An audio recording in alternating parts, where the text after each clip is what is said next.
Ladies and germs, what is up? It is a Saturday night.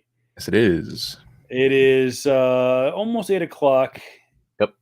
and you're listening or watching other PS Comics. I love you. It's been a minute. We got a Yep. lot to catch up to. Yep. We'll get to that in just a moment, but we have to get the the typical stuff out of the way. He is Jared Comikungan, also not Jared Comics 42 on Instagram, where you can get the hot deals of the day, baby. Except for one comic that's staying in the vault for yours truly until I can afford it, or I go through a divorce. And I can afford to buy it. Let's not go with that. Well, I've been told by the missus, despite her like of JR and understanding of the quote unquote homeboy hookup, she has put me on a suspension of purchasing things that have a comma in it. And right now, that book right there, my friend, is hot with two T's. I will say this, right? And I'm gonna say it right now so that I can't take it back. It's currently selling on the market for around over $1,000. Absolutely. Right? Over $1,000. The last 9.6 that sold, I think, was under 700. And I will say this because you're my friend. The homie hookup is this. You'll be paying closer to 9.6. Maybe a little bit lower than 9.6. Because you're the homie. But I know that's going to cost me my Freddy Funko from San Diego Comic-Con. And there will have to be some negotiations because I don't know if I'm ready to let that thing go yet, but it is one of the few Funkos that actually has not yet been unboxed by yours truly. Yep. I am one of those guys that do open their Funkos, but that one I've got about 4 on the floor right now that I absolutely will not open. I have two Black Panthers that have come from. They're not just Black Panther Funkos. They are Chadwick Boseman franchise Black Panther Funkos, and they came out after Chadwick's death, and just not ready to open them up. I think one of them is his Funko from. God dang! One of them was a chase. It's a glow in the dark, and another one is I want to say is from What If, but I know I've got 2 Chadwick Boseman era Black Panthers that have been unopened, and then I think I have 2 other ones that are unopened up on my display case upstairs, and I also have the 2 from San Diego Comic-Con, one of which is the Freddy Funko, one in 3,500, I think it is. And the other one is the what's the bad guy from Stranger Things? Vecna? Vecna? The big old tree flower monster thingy. Oh yeah, Mind Flayer? I forgot. Motherfuckers right here. Yeah. For those who didn't see last week's episode. Oh, you mean like 2 weeks ago, actually? 2 weeks ago. Freddy Funko Hall H. Yeah. 1 in 6,800. I apologize. It has a Comic-Con, official Comic-Con International shirt on. He has the Freddy Funko crown on, and he's got a bag full of swag right there. Got some posters and all kinds of good shit. And then don't want to lose that. That's my 3.5 millimeter USB-C adapter that I didn't know I had. And this is the Demigorgon. This is the 1 in 3,100. This is the glow in the dark version. I thought you were talking about the freaking the Demigorgon I knew, but like I thought you were talking about the bigger, like in the second season there's a huge fucking monster. Oh, so I was talking about that. Okay. I haven't seen it yet. Okay. I'm one of the few humans on this planet that have not seen Stranger Things. I watched about 2 or 3 episodes because of season 1, because I had to interview one of the guys from season 1, at PS Comics Expo back in 2018, and I wanted to be familiar with the source material. But literally, I introduced this guy, and then he carried the panel for 45 minutes, and it was freaking hilarious. And it was one of the easiest gigs I've ever done. So, who was it? Was it Finn? No, it was like a supporting character. Okay, interesting. I will be honest, man. As much as I can't say I'm a big fan but I'm a fan of it. I'm a fan of the show. I have yet to watch seasons 3 and 4 yet. Yeah, and the reason why is because I want to wait until it's all done, because I had the same problem with season 1, right? And or at the end of season 1, right? I watched all of season 1, huge hype for it. Love D&D, big D&D guy, and then I had to wait. I hate waiting for this shit. Season 4, we had to wait 2 years, and I have yet to watch it. Right, season 3 and 4. So I'm like, dude, do I wait another 2 years or so until season 5 comes by? And so, yeah, like, is it season 3 that's out and season 4 they're making, or are they making season 5? They're just making season 5, supposedly, right? Because I'm pretty sure they announced it already, but like, it has. They're in the planning stages. It's just and so it's like, okay, cool. I'm gonna wait. Do I want to wait for season 5? Because from what I hear, season 4 is fucking fire, right? And so I want to temper my expectations, but at the same time, it's like, yo, man, I don't want this whole gotta wait 2 years again for another season to happen. So I get it. All the kids are growing up, and I've said before that I forgot the actor's name, but like I forgot his name. One of the main actors, right? I'm gonna say it. Sorry.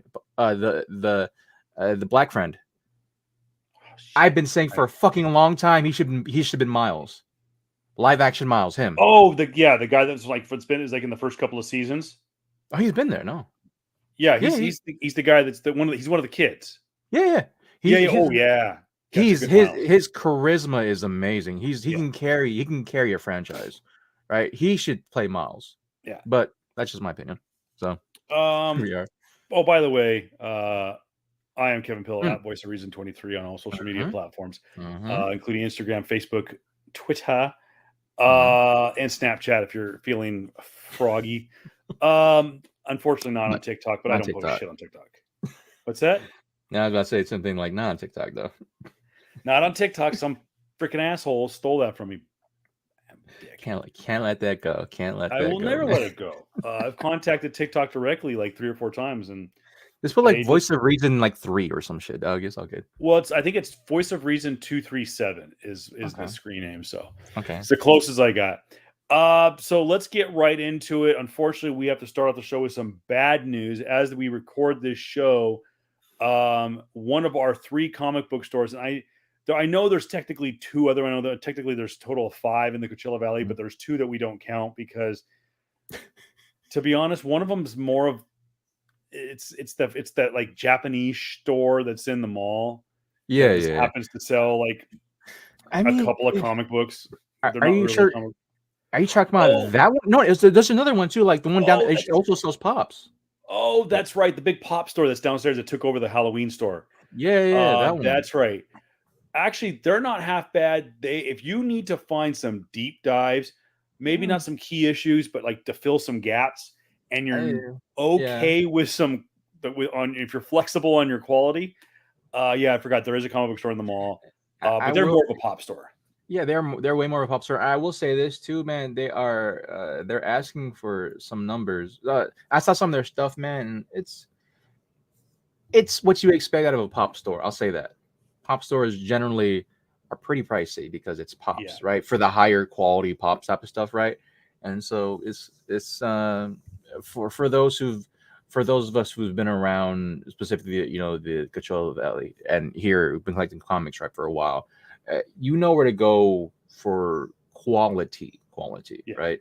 So I'll just say that as much. Shout out to Comic Asylum, of course. But yeah, go and talk about. There is another store in Palm Springs that is not Interstellar. There was a comic store, and it was kind of a pop-up store, and they and we'll give them the olive branch to make good on some things they've said, but they have not been the most cordial That's the word. to the comic book fandom in the Valley that are loyal to the predecessors. I got a message from the owner a few months ago on my personal Instagram, and I think I told Jared this. If not, I'll refresh his memory. And he basically reached out and said, "I heard you guys do a podcast." And we kind of chatted, and I said, "Well, yeah, I want to do a roundtable." So one of the things I want to do is I want to do a roundtable with all the comic book store owners. And he goes, "All? What do you mean?" I said, "Well, there's multiple. I don't know if you know this. There's multiple comic book stores here in the Valley, and I'd like to do like a roundtable." And he goes, "I didn't know there was other comic book stores in the Valley." And I looked, and this guy had been in business for at least a couple of months at that point. Yeah, I'm like, "Come on, bro! Like, you got to know your competition." And then I talked with some people. He had actually been in asylum, so I'm like, I know he's talked to Q. I know he's talked to Elliot, to Chick. So I'll let this person reach out to us again and make do on it. I'm not trying to shame them. I'm not going to call them out by name, but it was a very unfortunate exchange between myself and one of the people proclaiming to be an owner of this new store in Palm Springs. And it just was not positive. But unfortunately, we do have some bad news. One of the three mainstays of the comic book stores here in the Coachella Valley has closed their doors officially. Their final day was yesterday, Friday, the 19th. If you're keeping track at home, and I looked at, for the first time in like 2 weeks, I looked at my left wrist for my watch, and I'm supposed to have it on my right. I'm trying to relieve a lot of stress on my left arm. For those who don't have pinched nerve, and it's getting better. Those keeping track. But yeah, anyways, going back to Interstellar, unfortunately, we got some bad news. Steven posted on social media earlier this week that he was going out of business. No word on why, what happened. One would assume that rent went up in that area. I know COVID was a bitch for anyone doing business in the city of Palm Springs. And it's really, really unfortunate because in the few interactions I had with Steven, he was very pleasant. Nice man. And just really unfortunate that one of our comic book stores are going out of business. Man, it sucks. I've been to, I think when I started going back to comic books, and Interstellar was definitely one of my first comic book shop that I went to going back, I think back in 2016, 2017, right? And so that's when Adrian took over the shop. The original comic book shop owner is Adrian. I forget his last name. And it was very much that like very niche, very chic, Palm Springs-esque store where it did focus a lot on like people who were coming and going in Palm Springs. And overall, it was a great aesthetic, right? I know for a while Adrian wanted to be more so of like a shop called Quest, right? For those who in Southern California who knows what shop called Quest is, and so he's kind of similarly want to be like that. And it looks great. It looked great for its time. He was really coming up, and he took a lot of pride in his shop. Yeah, I'm not to say that Chick and Sid don't, but he took a lot of pride in his shop. I give him the utmost respect because he was young at the time too. He was in his like early 20s, coming up like, I want to be a business owner. I want to have a comic book shop in Palm Springs, California, downtown Palm Springs. And for those who don't know, right, Palm Springs is business-wise is like one of the most disastrous places to have for a business owner. To totally fucking be honest with you, there's too many regulations. The rent is too damn high. And for all the good things Palm Springs has and does have a lot of great things, the shit that I give Palm Springs in the sense of like wanting to basically destroy, privately owned businesses, mom and pop shops for the longest fucking time with these horrendous rents and these horrendous fucking these things. For those who don't know, Palm Springs for the longest time has been this whole old mystique of like 1950s, 1960s, fucking old upbringing of like, you know, having old stars come by and like it's they come down to Palm Springs for like the holiday or whatever, right? And so Palm Springs has been living on that mystique forever, that type of prestige forever, and like not basically modernizing. You know, they haven't really been modernizing, and so a lot of people that are from here that love Palm Springs, that love the Coachella Valley, doesn't want to see it die. They come up, they make their own shops, and then fucking, to tell be honest with you, some of the mayors and some of the legislators here kind of just really just like, no, we want, you know, the big companies come in. We want, you know, Walmart, or we want fucking what's down there? H&M and all these other stores that will just wipe out every other mom and pop shop owner on the strip out. And you see it here, man. Like Interstellar survived COVID. Barely. Think about that. Yeah. Barely, but like if COVID didn't kill Interstellar, Palm Springs killed Interstellar. Yeah. Like that's just crazy to think of. Like let's just put it this way. You know, JR talked about the brands that Palm Springs wants. They Palm Canyon, they want to be. Is it Palm Canyon is the main drag? I fucking don't know. But yeah, whatever, the main drag down Palm Springs. Yeah, the strip or whatever you want to call it. Fancies themselves upscale. There's a lot of art galleries and restaurants and bars and stuff like that, but they really wanted to class up the joint, and they really wanted to be what El Paseo is in Palm Desert. And I know that in the early going, they wanted Apple. They wanted the first Apple store in downtown Palm Springs. Let's put it this way. Everyone knows about how bad El Paseo is, rent-wise. Apple told the city of Palm Springs, fuck you. We're going to go to Palm Desert and be on El Paseo. Which is really revitalized both good and bad on El Paseo. Yep.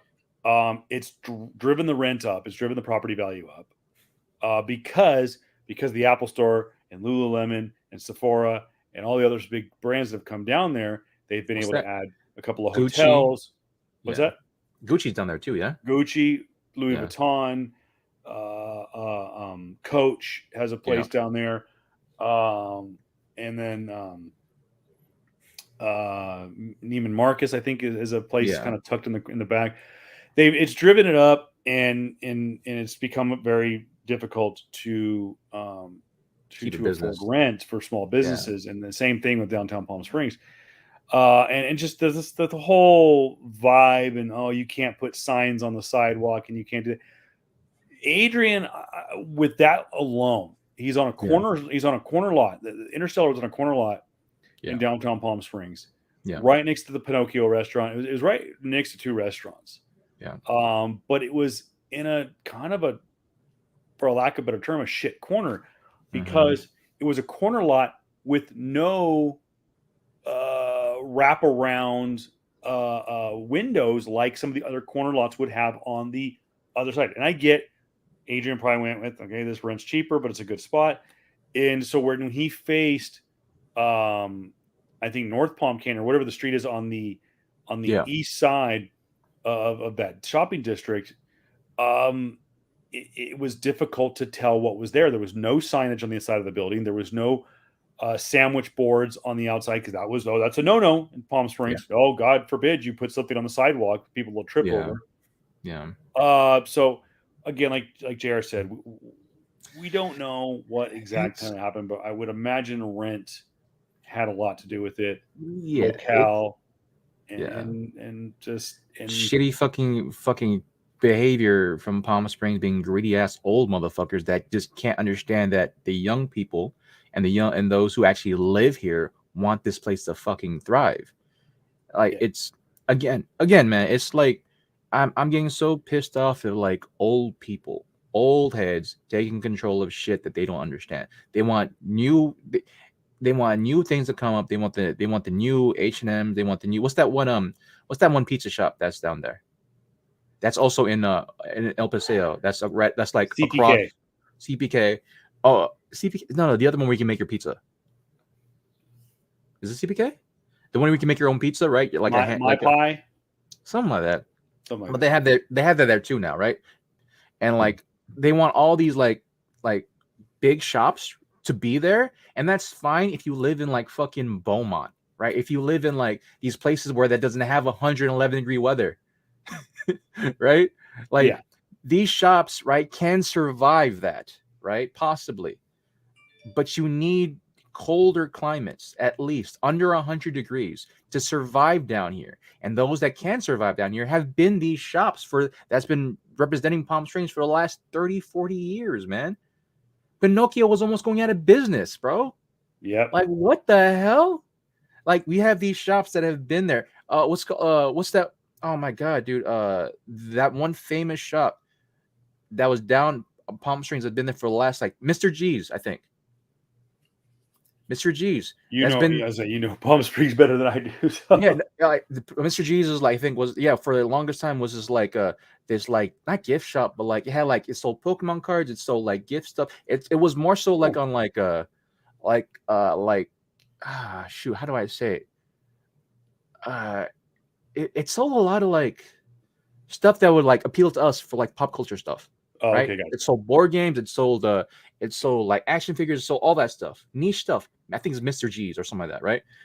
And they went out of business like 4 or 5 years ago. A thing that's been there for like a shop that's been there for like as long as I can remember, right? And so it's like at least over possibly 20, 25 years, man. Yeah. That's been there. And just recently in the last 5, 6 years, Mr. G's has closed down its shop because of just the ludicrous amount of like of rent that Palm Springs constantly holds. Like I've been saying it before too, that one of the show we once had a CW show that was down here called Hidden Hills, which was, I think, one of the starting points for Amber Heard's career, right? And it was supposed to be called Palm Springs, but because how Palm Springs wanted to up the price of CW for them to film here, they said fuck. CW said fuck that, or I think the time Warner Bros said fuck that. We'll film in Arizona and just call it Hidden Hills. But like you obviously see shots of certain parts of that show, which is easily Palm Springs. Yeah. And so that shit irritates me, man. It's like we want to have, we want to have the mystique and the prestige of Palm Springs, but like they also want like upping the prices and shit. Like, bro, like Palm Springs is gonna die in the next like Palm Springs was supposed to die in the last like 20 years or so, but like it's been somehow the old heads, the people who run this place, is trying to pump way more money into this mystique of like, oh no, we can have, we can just rely on 1950s fucking old bloodline lineage bullshit and have like, these old pictures of these old stars protect us. Like, no, dude, get the young people come in and let this place be a regular fucking town for once, man. Like the problem is you have they're like, well, we're not making enough money, so we got to raise the rent and come up with the money somehow. But you're forcing these companies that are staying in business through the Amazon era and the Walmart.coms and eBay era, and you're not allowing them to be successful. Yeah. And what's been really unique the last 15, 20 years, where some have failed, comic book stores have thrived. You mentioned a shop called Quest. You have Golden Apple Comics in downtown LA, where the rent has got to be astronomical. Yeah. Maybe it's not in downtown LA, but it's LA. It's you have Midtown Comics that owns 3 locations in New York City. Yeah. And they're able to survive, probably some because they're grandfathered in. And I know that Midtown has an online presence. Yeah. But you have brick and mortar comic book stores are surviving where a lot of other brick and mortar stores aren't. Yeah.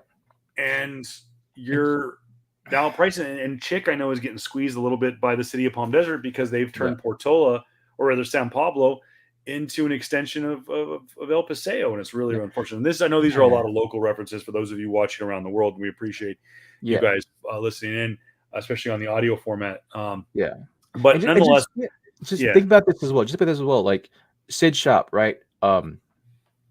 I'm blanking right now. I apologize. Desert Oasis. Desert Oasis, right? Has been around since like what 2012? 2012? Between 12 and 15, I think. 12 and 15, Oh, right? yeah. I think no. Had to be 12 because I did a podcast with him in like 2013, and he had been open for a minute. So yeah, I think last time when I talked to Adrian, the very first time, said like, yeah, like I'm one of the first shops. I'm the second shop technically, right? And I think Sid's been around like 5 years before me, when he said. So that's that was around the same time, about 2011, 2012. And Sid's shop is near Paseo. Is on like quite literally should be on Paseo. It's there though. It's very more closely warranted to that spot, and he's been surviving all this fucking time. Yeah. And that's just, for me, just tells me how fucking crazy, trying to own a business in Palm Springs is, man, specifically downtown. One of the biggest reasons why, too, that the Interstellar really thrived is that, every Thursday, they would close down the roads for downtown Palm Springs and just have like this, what do you call it? Just like downtown fest or what it's called. Yeah, like a fair, like not a fair, but like all the local shops, right, would like not open up, like they would close down the streets and all the local shops, like a street fair almost. Yeah, street fair basically. And like and people from downtown Palm Springs, people from whatever they want to be, they would always go there Thursday, and that really drives up the market. Not market, but like that really drives up sales for everybody. And Interstellar was always pretty fucking popping around that time, man. And just because they would draw in the young crowd that came from out of town, and I think that's the thing that you need, man. Just like you need young blood coming up, not these big H&M stores, not like these other things. Sure, the Starbucks really helped out. The coffee that was there really helped out. Really try to drive in this whole mystique of like the older fucking hipster crowds, right? And even to a certain extent as well, they still need to maintain. Yeah. Sorry, you're good. I'm cleaning up my screen here. My kids borrow my computer throughout the week and play Roblox, and they sneeze all over the screen, and it looks like I get schmutz all over the place. So.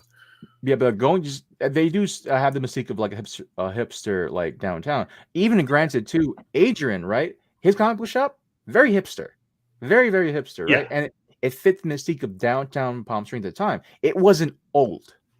It was newer, modern, right? Palm Springs is very fucking old.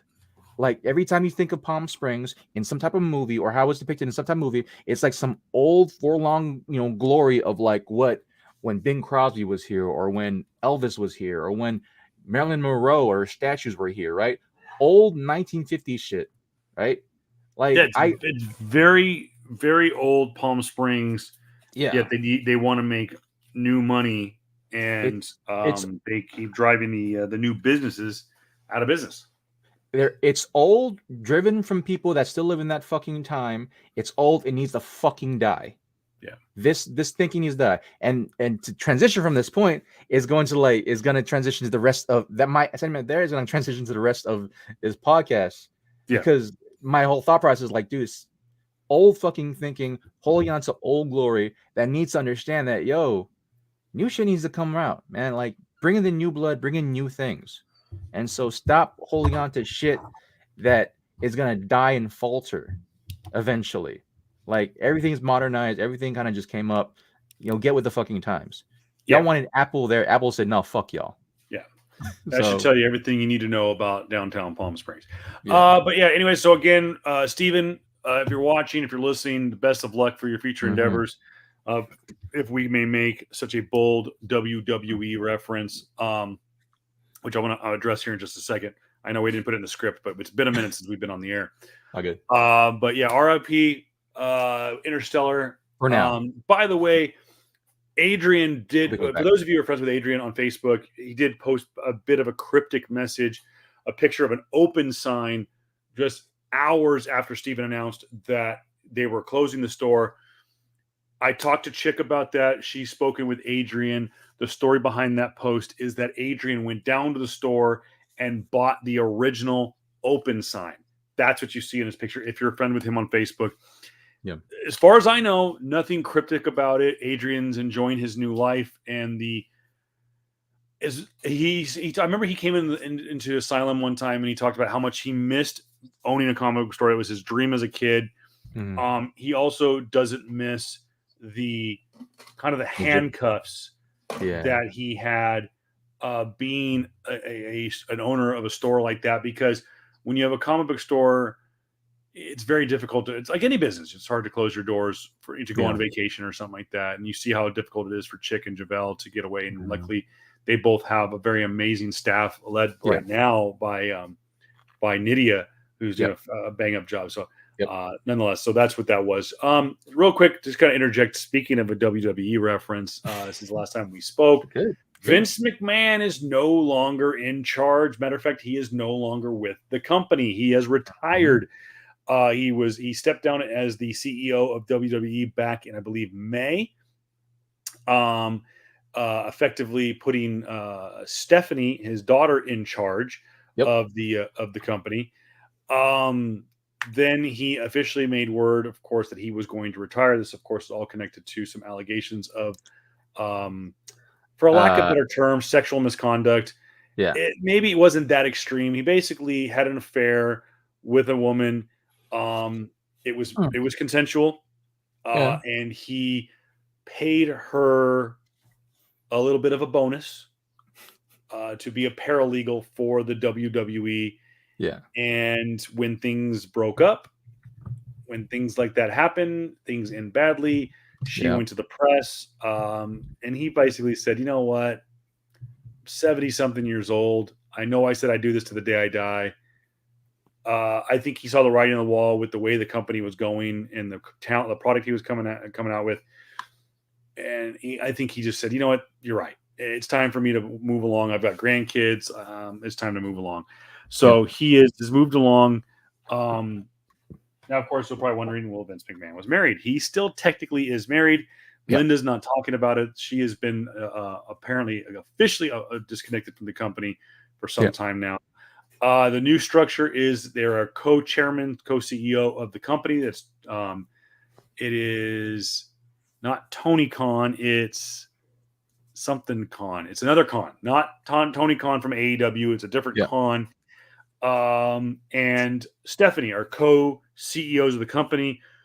Paul Levesque, aka Triple H, is now in charge of creative and in charge of talent relations. So what that means is basically Triple H is running the show, which is good news, because for those of you who are wrestling fans in the last 15 years, he ran NXT up until I think like 2020. I think before that, actually, because McMahon took over NXT after him. Well, no, I think it actually, take that back. I think it was technically took over. I think he was kind of forced out sometime last year because they launched 2.0 last fall, and it's been an absolute disaster ever since. And the reason being was that, unbeknownst to a lot of fans, Triple H, aka Paul Levesque, had serious heart conditions and stepped away from the company. Had to have a heart surgery. But he is now in charge. He's been medically cleared to return back to work. He is officially retired from in-ring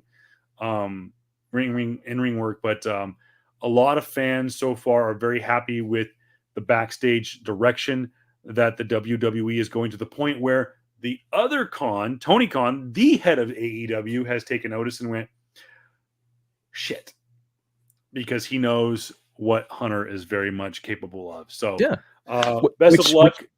Which obviously is good for both companies. It's like, oh, absolutely.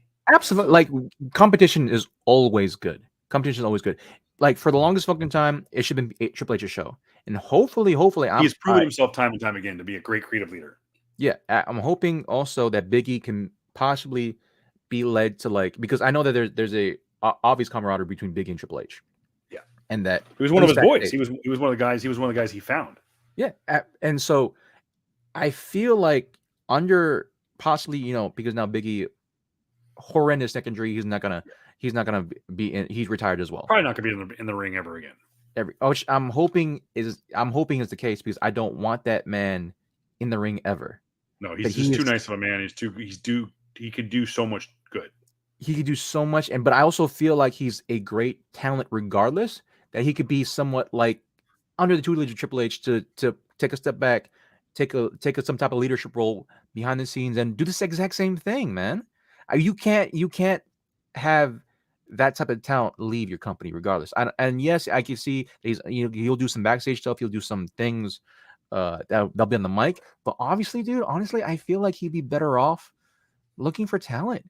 Try and get the new guys to come up. I like it. The new people to come up, looking for talent, because like he was he was in the Hard Knocks. He trained in the development company or development regimen that WB had, the training development centers. He also trained with with John Cena in John Cena's camp all that time. Like, so he knows what it means to come up with the WWE.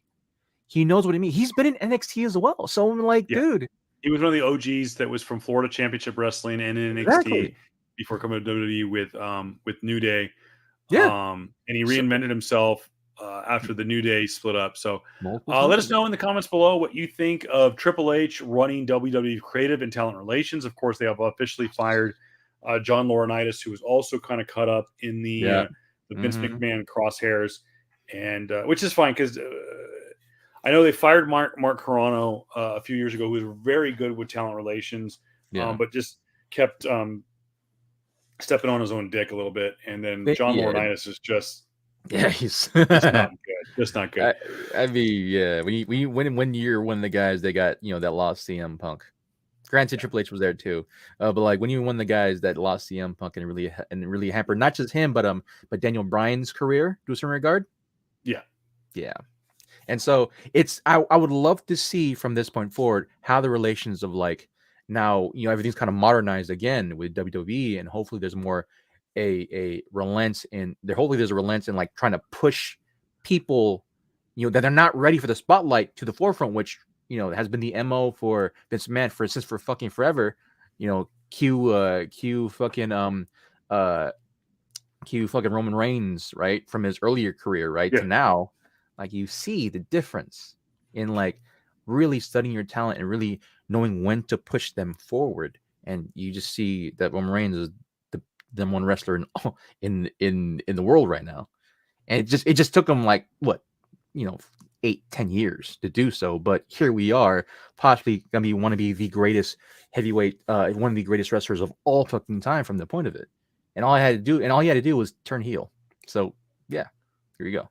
It should be pointed out too that it was just to kind of move on from WWE talk, but we can add this in there. It was noted earlier this week that the WWE is folding folding NXT UK into a new brand that will be launching very, very soon, sometime in 2023.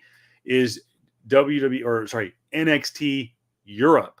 They know that the UK brand, which has been a massive hit for the NXT brand.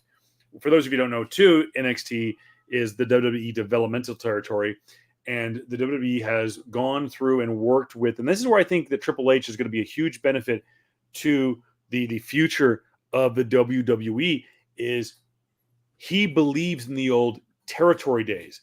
And I think that you're going to have these guys, he's going to go in and rather than do what Vince did and run these territories out of business, he's going to work with territories. So I know that he's actually put multiple territories from the UK on the WWE network and then worked with their talent and let them work into the quote unquote WWE /NXT system to potentially get into that main roster and move from the indies to NXT to the WWE.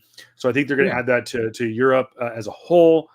People are saying maybe we're going to see the European Championship return. Or maybe we'll see too is, they have the UK Championship. Maybe we'll see a French champion. Maybe we'll see a Spanish champion. I do know that one of the hotbeds for them is they do want to get into the Asian territory, to get into Japan. They do want to get in Africa, the Middle East, and India. I would not be surprised in the next 4 or 5 years to see the NXT brand expand even more. Which event was it? Was it SummerSlam or was it WrestleMania where they had an event in the Middle East and that shit popped, bro? They do all the time. They do a where I think it was Mohinder. He won the championship there. They do God dang it. It was a big event though, and like that Yeah, they was do. It's like once or twice a year. They yeah, do a Middle Eastern only. yeah, Yeah, in Saudi Arabia, in and Saudi so like Arabia. and Yeah. that popped huge for them. And so like it, and I also think too, it's a great thing too because it also you're also looking at longevity of certain stars, right? Yeah. Oh, Where by the way, real quick, Nick Khan is who I was talking about. Nick Khan, of course, yeah, was a actually worked with Dwayne Johnson and yep, his ex-wife Danny Garcia, and has worked his way into the WWE. So the new structure, by the way, real quick, if you're interested in this, Stephanie McMahon is the chairman of the board and yep, co-CEO, along with Nick Khan. Paul Levesque, aka Triple H, is the vice president of talent relations, mm-hmm. and is as of right now is also he's overseeing the talent development, and he is, I believe, the head of creative. Yeah, And as of right now, Kevin Dunn is also still involved. He's been one of the longest tenured employees with the WWE. yeah. He is the head. He's the executive producer and chief global television director. So yeah, that's kind of the new layout. Again, like I said, Vince McMahon out. Yeah. Yeah, And just yeah, also expand. Yeah, but it's expanding on like different territories specifically. Even here in the U.S., that also leads to longevity in your superstars because, like, one, I know the biggest complaint for a majority of people in the WWE, specifically the wrestlers, is that the day-to-day stuff. You know, traveling is intense, man. Traveling is the biggest thing is the biggest thing for majority of these wrestlers. Like, sure, they do a 3-hour house show, but like the 8 hours before that to get in a car, travel to certain spots around the country is taking a toll on their bodies yeah, more so. And not only that, but the longevity of this is that they do this for a good portion of the year while people say it's fake, right? They have a heavier toll on their body than, let's say, people who are in MMA, for fighters who are in MMA and boxing, because they train for a certain period of time, they do the fight, and they're out for nearly a good portion of the year. While WWE superstars all around, they do this quite yearly. And so okay, this is a great case for them where, like, if it is certain parts of the country where, like, maybe they can do house shows here or there, rather than doing 365, they do maybe 3-4 months of traveling, they chill, they let other people come up, do their thing, they're on the main show. And so that's good all around. That's modernizing. That's going forward in thinking and understanding that, okay, how do we expand this idea and go beyond this old shit that old heads did that put us in our current predicament. And big ups to fucking Tony, man, where he sees this shit and knew how to run things and knew that player that people relations, that wrestler and behind the scene relations matter in this case. And yeah. one of the things that mattered in this case was, like, the travel is too much. That takes a bigger toll on the body than the actual wrestling does. And so, yeah, just again, great overall. It's a great win for fans of pro wrestling in general. And it just shows that it's gonna be, hopefully, I don't want to say back in TNT days versus WWE, but like somewhere in the vein of, like, okay, cool. You have two established products now, and all they're gonna do is elevate everyone else. And so here's hoping for that, man. I'm super happy that Triple H is running the show now. I'm super happy that that Tony Khan sees this, and rather than running from it, he's gonna run to it, and hopefully go on it head on. Just overall, man, it's a great day. It's a great time to be a fan of wrestling. Well, it's been a great time to be a fan of wrestling overall, man. But yeah, I'm happy for it. Going on though. Uh, Going on yeah. though. So where Yeah. are we headed? Oh, you've been busy, Jer. Yeah, every now and then, trying to sell shit. I got a wedding to go to next month, and so catching up on like some pop culture stuff, like a couple of movies, a couple of shows. I have yet still to finish. Have yet to still finish fucking Miss Marvel. Miss Marvel, but I will. I hopefully will by the end of this month. I think I'm on episode 4 now.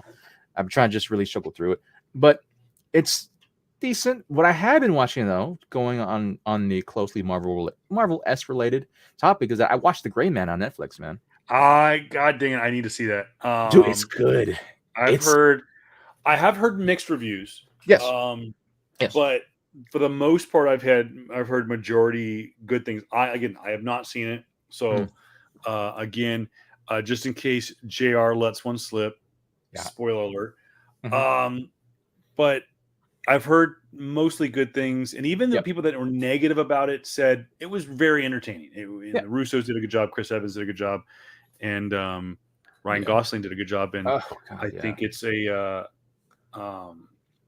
good thing, because I think that there's a possibility that we could see these two working again. We do know that the Russos are planning on doing a Gray Man franchise, including spin-off shows. Or spin-off movies. But we do know that, if I can bring a little Marvel into this, we do know that back in 2020, tail end of 2020, Chris Evans signed a deal with Marvel to return to the Marvel Cinematic Universe. That could just mean he's doing a one-off. There's been speculation that as early as the Multiverse of Madness, he could have been playing alternate versions of Steve Rogers, which that did not happen. But we do know that Ryan Gosling has been a fan casted, but at the same time has shown extreme interest in joining the Marvel Cinematic Universe as Johnny Blaze, aka Ghost Rider. And we know that there's a possibility that Johnny Blaze could be introduced into the Marvel Cinematic Universe in the very near future. Now, I'm holding out for one of two guys. Okay. I'm holding out for the guy that plays in The Walking Dead. Really? The real scraggly guy with the Andrew crossbow. Lincoln? Oh, Daryl Dixon? Oh, no, not Daryl. His actual name. Daryl Dixon is the character he plays, but he is he's also from oh my gosh, what's that one old movie? Not old movie, but like he's Irish and his brother's Irish, and they kill people for justice. Boondock Saints. Boondock Saints. Yeah. Oh my gosh, dude. 1 second. By the way, is on sale right now and we're not by any stretch of the imagination sponsored by Apple, but it is on sale right now on iTunes for like $5, and it is fantastic. Norman Reedus has been casted, fan casted to play for years, and actually he himself has said, "I want to play Johnny Blaze. I want to play Ghost Rider. Make it fucking happen." I'm okay with that. Ryan Gosling playing Johnny Blaze, he's too pretty. I actually see. Well, it depends too, because like recent iterations of Johnny Blaze in the comics right now, specifically King of Hell, he looks kind of prettier. Honestly, totally honest with you. And if these people are trying to do something, like it's. Here's going. I want to kind of gush real quick about just Gray Man, real quick. Actually, no, we'll finish. We will finish this thought of the current castings. Norman Reedus, love him to death. Yep, love him to death. He's awesome. He is lovable. I've always loved him on Walking Dead as Daryl Dixon, and supposedly, it sucks to say that that his spinoff show might be in the air because of his co-star who plays Karen, I think, in the show. She's unwilling to move to Europe, and I understand why. And this is the reason why. They're both older.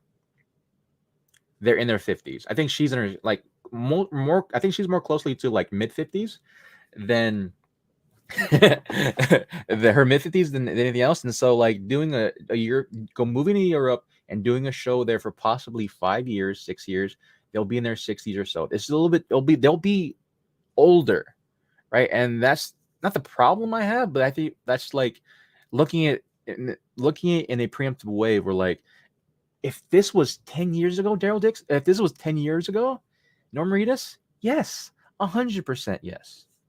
Now he's pushing 53. He's 53. And I don't know. I really don't know. Meet in the middle? What? Want to meet in the middle? What? I'm going to go with one that's also being name thrown out there. Okay. Charlie Hunnam. Sons of Anarchy. Yep. Also already plays a motorcycle badass. Yep. He's a pretty boy, but he also can be a pretty boy. He can be a pretty boy, but I know that he is come out and said that he's kind of overdoing the motorcycle thing, but I think he'd be good. Yeah. I just, as long as they do, and it was funny because I was looking up, I couldn't think of his damn name. I was looking it up, and I'm like, oh, they've got to find something for Katie Seagal to do. Katie Seagal in the MCU, they've just find something for her. She is so underrated as an actress.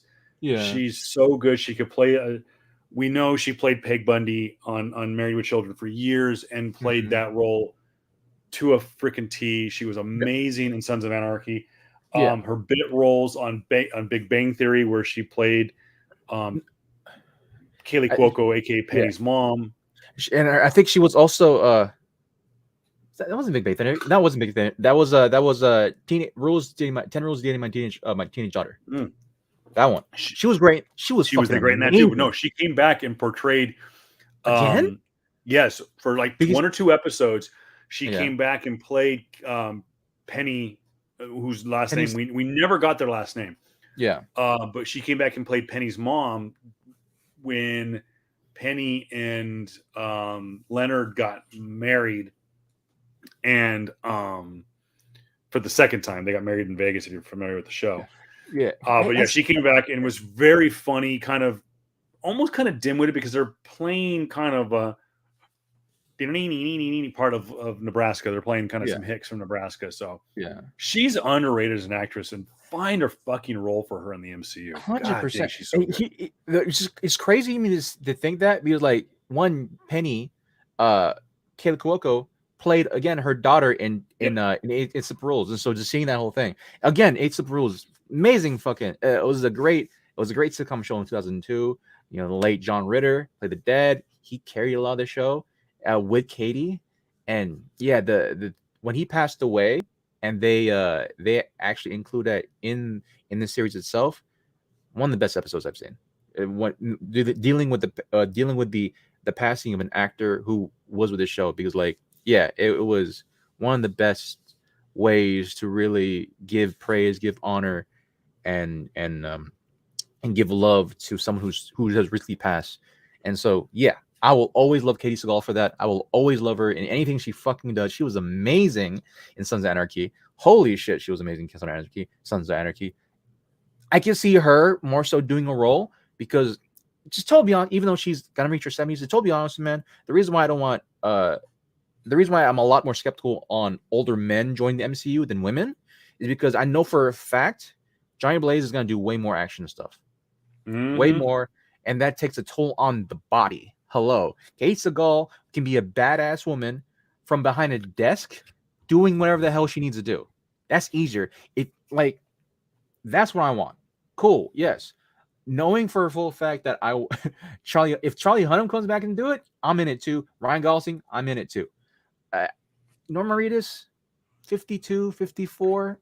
I want him to stay healthy for a little bit longer to do whatever the hell he wants to do. I loved his motorcycle show that he did for AMC, where he does a ride with his friends, right? And he talked about movies and shit, or things they've been in and life stuff. That's cool. I wouldn't mind Andrew Lincoln, who played the titular character from Walking Dead, to possibly be in the MCU as well. I don't know if he can be. I don't know if he could be freaking. I don't know who he could be.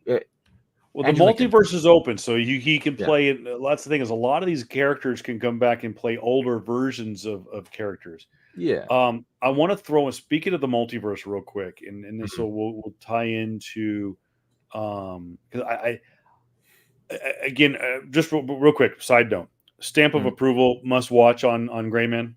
Yeah, awesome. I just want to say, favorite Ken doll, Ryan Gosling, awesome movie. I didn't know that he can carry an action movie. He can.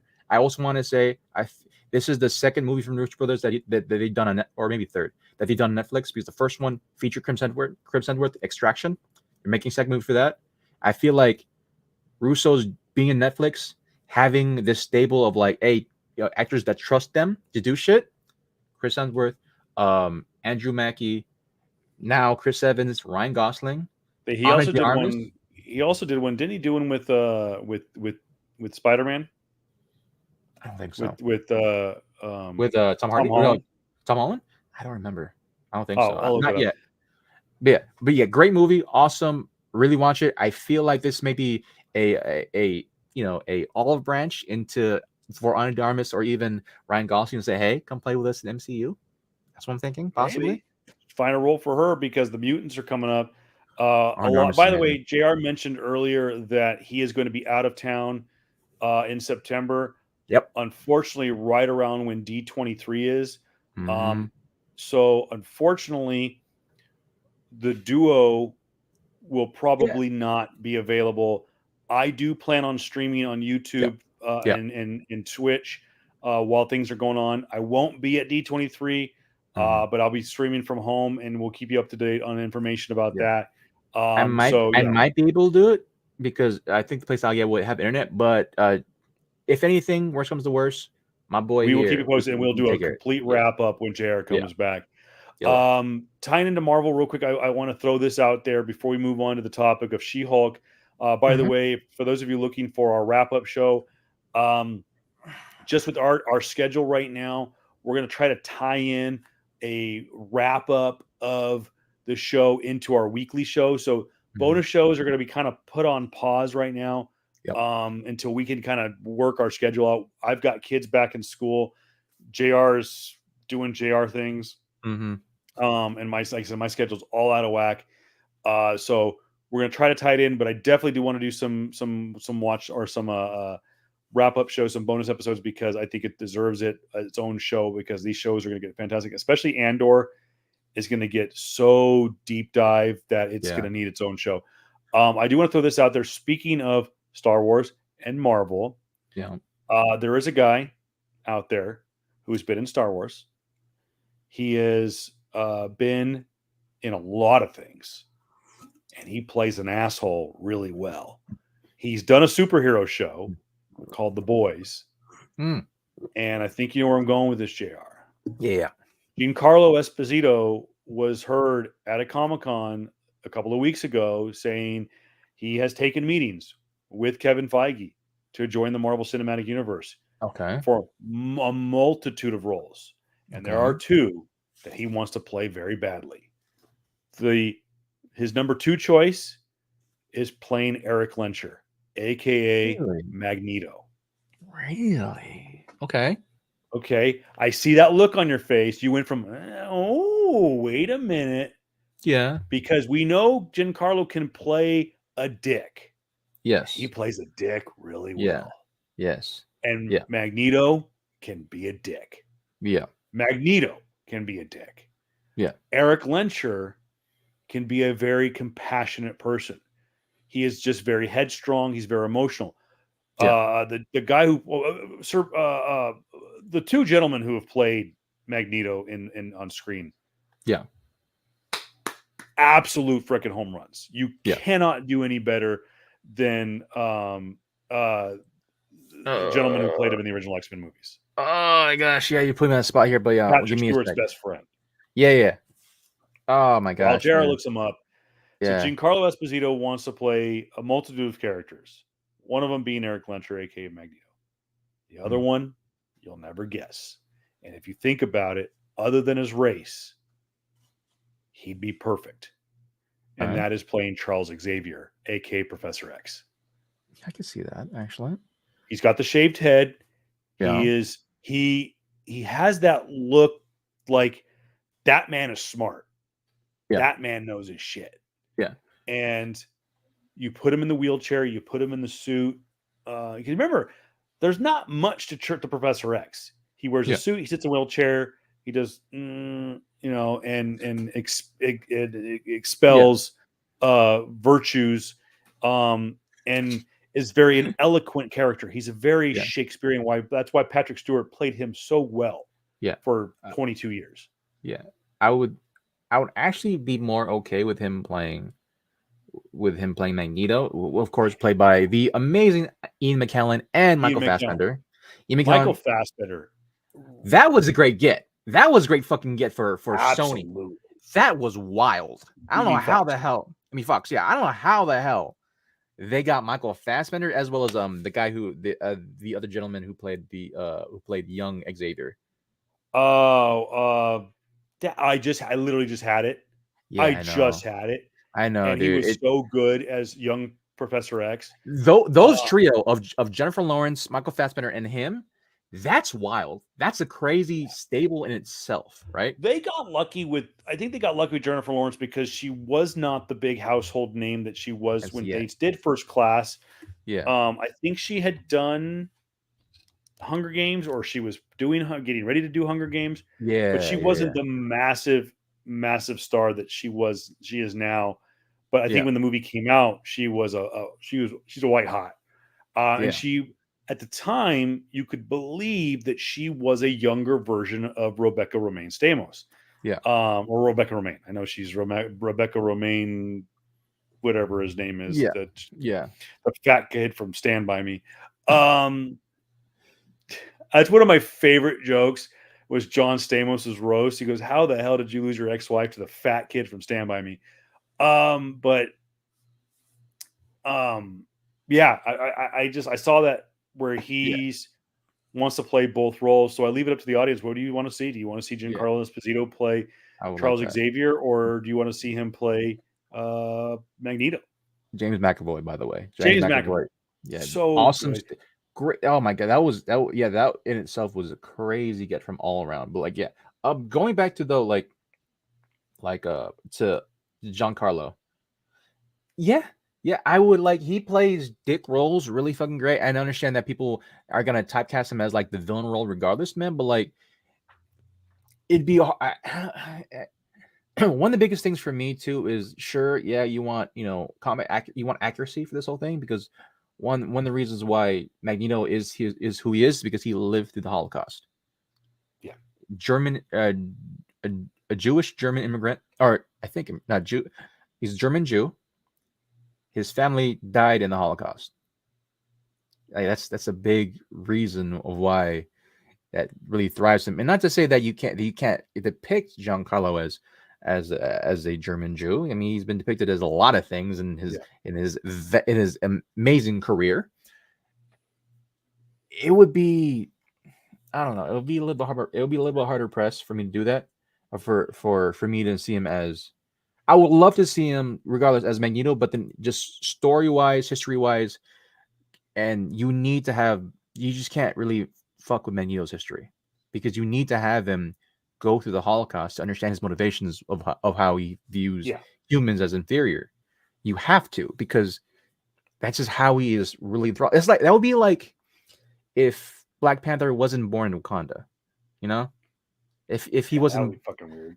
Yeah, exactly, right? You give him another actor, of a different color, and he's not that it'd be just weird. It's kind of the same thing with this cat with Magneto's history. If it was something similar to that, I could probably understand, but the Holocaust is you need to shed light on the Holocaust being a horrific event. You need that. That's accuracy. You need that history to be accurate to a certain regard, right? Not certain regard, but you need that history to be accurate to understand the motivations of the character. And Magneto wants to fucking destroy humanity because of that shit. So yeah, but Giancarlo in the MCU, I'm all for it, man. I've loved him. Man. I loved him since fucking when, dude. Even after his role in Breaking Bad, he was in another show called oh my gosh, it was called not the 100, but an Eric Kripke show where it had to do where he was one of the leaders where the United States or all of America, right? All electricity was gone. And everything was like a post-apocalyptic era. I loved him in that show too. He was great in that show. I forgot what it's called though. But yeah, here we are. Moving right along, seeing in the Marvel Cinematic Universe this past week, a new show aired on Disney Plus. It was She-Hulk. I know, a very controversial show in this quote unquote wink woke era of Disney and Marvel. Fuck you. But it is Marvel's first foray into the 30-minute comedy trope of TV. And to be honest, in my opinion, and people know me, I'm a Marvel honk, but I love TV, I love movies, and I know a stinker when I see one. And I'm okay in admitting that, along with JR, there were aspects of Miss Marvel that I was a little like a little cringy about, but to me, it ended up being a home run. Yeah. She-Hulk to me hit a solid triple. I mean, it wasn't a home run, but Yeah. definitely extra base hits, if I can use a sports analogy, with their debut show, and it really sets up for what is now a 9-episode season of She-Hulk. What do you think, sir? Here's I'm gonna be as transparent as possible. It's my same take that I've had with the other shows. I could understand the vitriol and hatred towards this show because of the quote unquote woke comments and bullshit. But it's like it was a decent showing. It was a decent showing. It was okay. It set up a good premise per se, but like it feels more so like it didn't really do too much for me. Yeah. In the sense of like it didn't really stray away from the path of like, okay, cool, origin story. Here's the same thing with the other. Here's what the origin story, and as well as like the same like rails of what the other shows have done. Right? It's kind of formulaic in a sense, right? But I'm giving it a shot because it's a series. It's the first episode. Like, Yeah. All these tropes and all these supposed thoughts and processes, right, that was put out in the first episode might be, and most likely will be tossed on its head from the very end, like has been done in nearly every fucking Disney Plus show that's been put out already. It's like, yeah, dude, obviously. The biggest problems I've had with this show is the same problems that I've had with every show prior to that.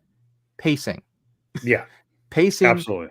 Weird cuts, right? And the editing cut side, and just like innocuous dumb things. I'm like, why is that in there, right? Not any of the actual like words, but shit like there was a weird cut in like the first couple of minutes of the show where it went from like, oh, she hulks out on these guys, right? And then immediately turns to a scene where like it immediately turns into like, oh, a tussle, a small like frame tussle, and then she's knocked out. That was a weird cut to me. Weird. It was a weird, and if you go back and you watch it, I know exactly what scene JR is talking about. Yeah, where it's just Jennifer Walters is outside of a bar, and she's getting catcalled by a bunch of drunk guys outside of a bar. And we'll talk about that. Like we'll talk about that soon. But like just the cut, like the reason why I say this is because like it's the same problem that's been going on with all the other shows. It's because of fucking COVID.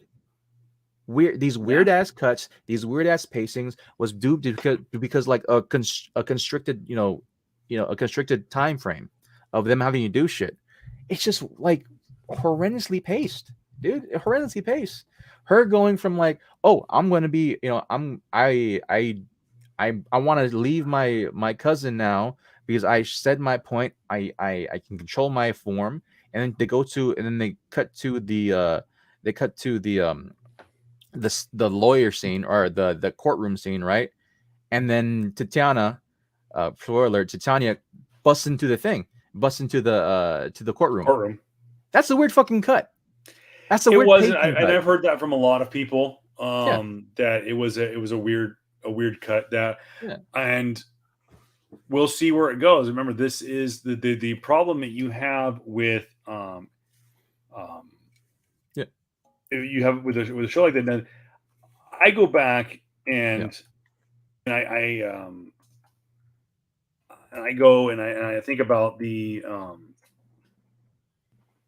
shows that I've watched over the years that are like that. Now, half-hour sitcoms, that sitcom comedies that are what they're kind of aiming for would have a first, a second, and a third act crammed into about 20 to 30 minutes. Now, this show's at about 30 to 40 minutes long. So it's not a traditional 30-minute where it's like two commercial breaks maybe.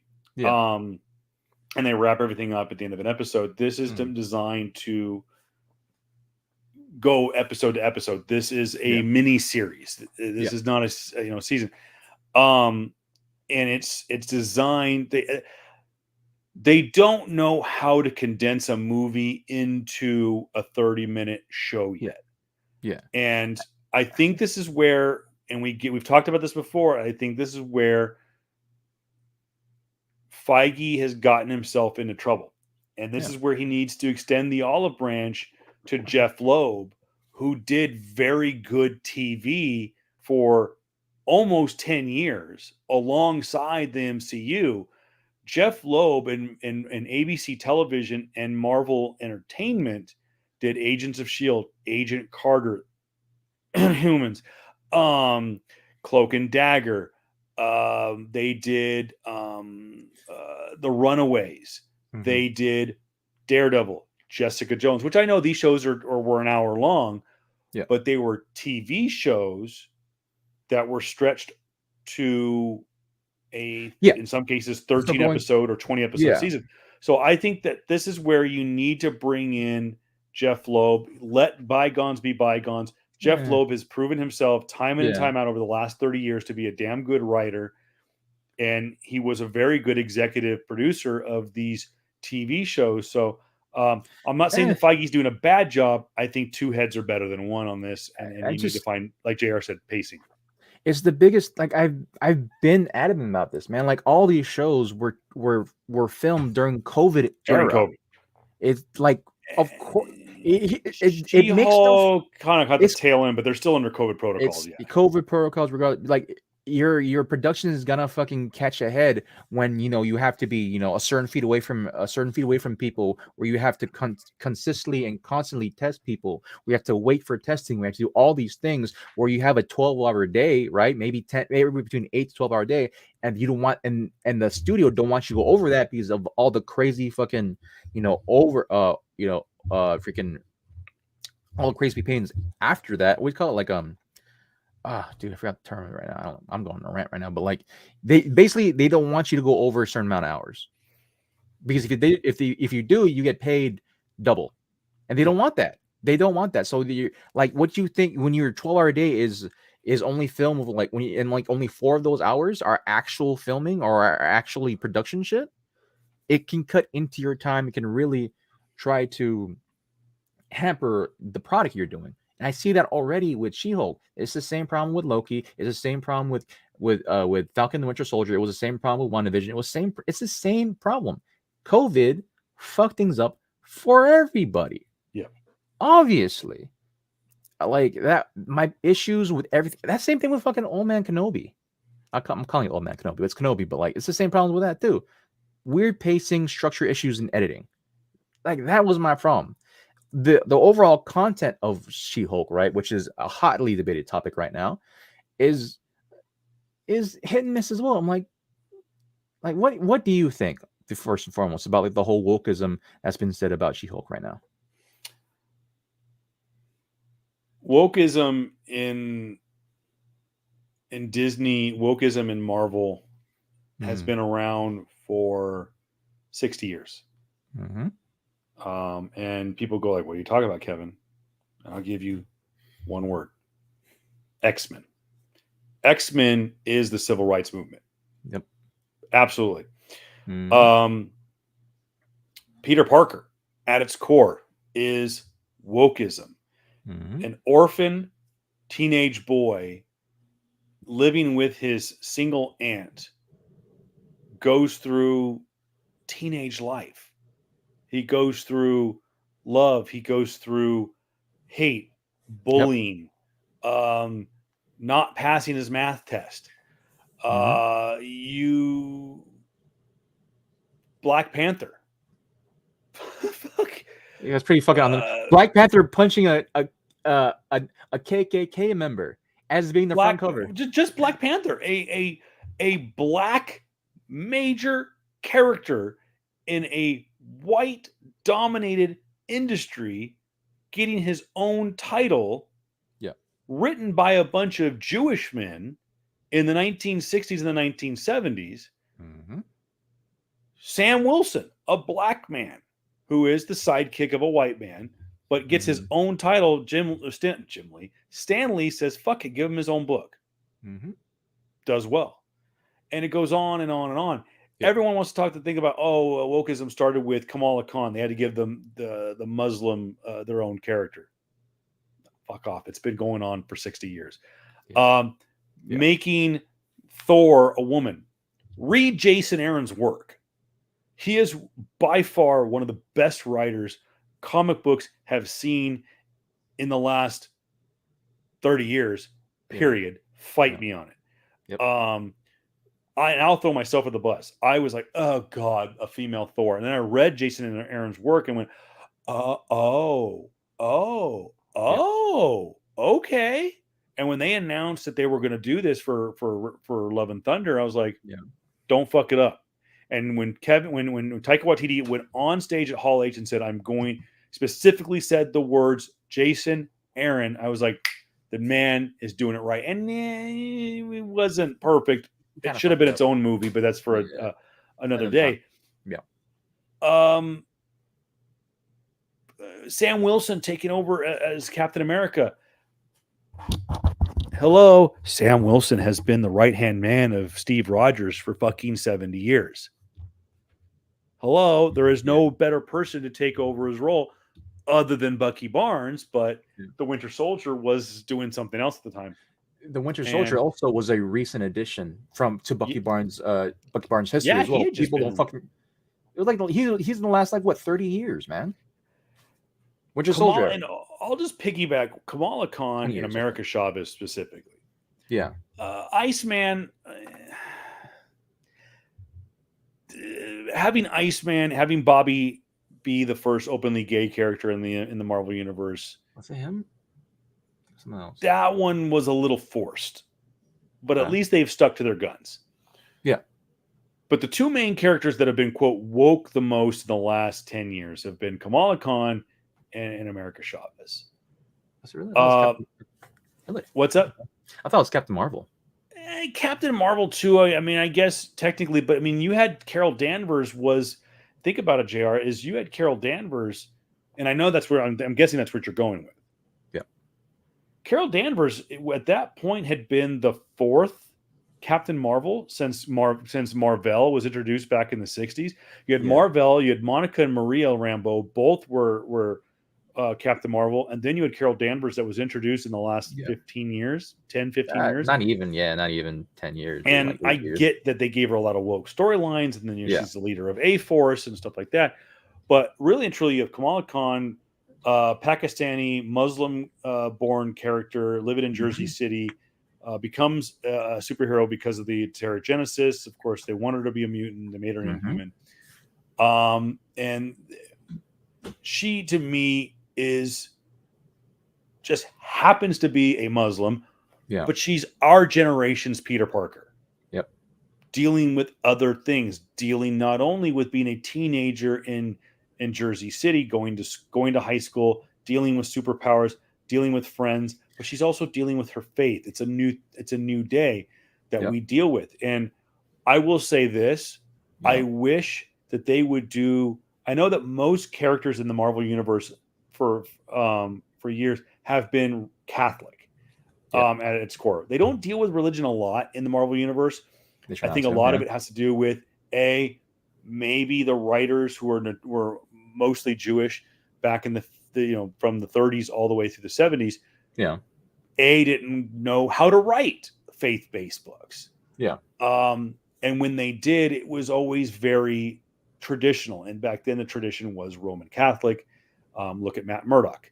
That was really and truly the only, and case in point right there. If you look at Kamala Khan, she is a cross between Spider-Man and Matt Murdock. She is dealing with everyday teenager bullshit like Peter Parker, but tugging at her heart is her faith like Matt Murdock. It's that conundrum. Yeah. But going back, that's not wokeism. That's just damn good writing. Yeah. And trying to go back to She-Hulk, trying to wrap this around back to She-Hulk for me, is this jarring, intricate history of what She-Hulk is, the history of it. She was made in the 70s and 80s, right? It wasn't until I think it was the 70s. I'll look it up when her first appearance was, late 70s, I think. Tales to Astonish? No.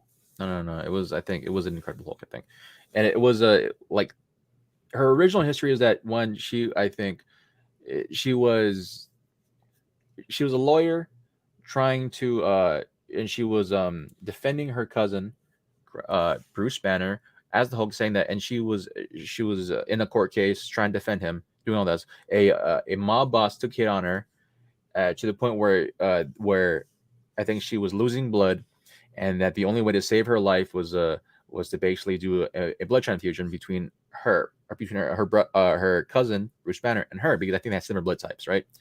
Which is a little bit addressed in the show. Was addressed in the show to a certain regard, but yeah, she was given basically the look, but not the power, right? She turned into a Green Hulk. She was basically eye candy for quite a while. It wasn't until Sensational February of '80, by the way, She-Hulk February number 1. So she makes her first appearance in her own book. It wasn't until like the Sensational She-Hulk run, which I forgot the author's name or the writer's name of that one. Yeah, no, it's Sensational. There's Savage She-Hulk, and then Sensational She-Hulk. Well, first appearance and origin of She-Hulk, the cousin of Bruce Banner. First appearance was February of 1980. Savage She-Hulk number 1. Written by Stan Lee, drawn by the great Steve Buscema. So. But then it wasn't until Sensational She-Hulk where she was given way more rounded character. Oh yeah, sorry. Yeah, but I forgot the writer's name for that one. Sensational. Sensational. But because up to that point, I think she was basically in the same. She was basically given the same like pinup model type of thing. It would still happen too in Sensational She-Hulk, but she was in the same pinup model thing that they did for Red Sonja, right? And so she was that character. Sensational She-Hulk was first book was May of 1989, written by John Byrne and drawn by John Byrne. So pulling double duty. Yeah. And also it was the first time that Jennifer Walters broke the fourth wall. Yeah, I think that was the first time that I think a mainline Marvel superhero broke the fourth wall as well. And I think this predates, this should predate when Deadpool did it, because I think Deadpool did it in the 90s. Because Deadpool's first appearance wasn't until 80 until New Mutants. New Mutants '98. I think so. It was 90 something. Yeah, one of the 90s. But yeah. But anyways, going back to She-Hulk, she was a much more rounded character in that age, going from like being more comfortable in her green skin, being more comfortable in that pathway. And 3 years ahead of schedule. Deadpool made his first appearance in New Mutants '98, February of 1991. And at the time, he actually was a villain in the series. He was not an anti-hero. So sorry, just didn't mean to cut you off, Jared. No problem. But just going on from that. Oh, what the fuck was I?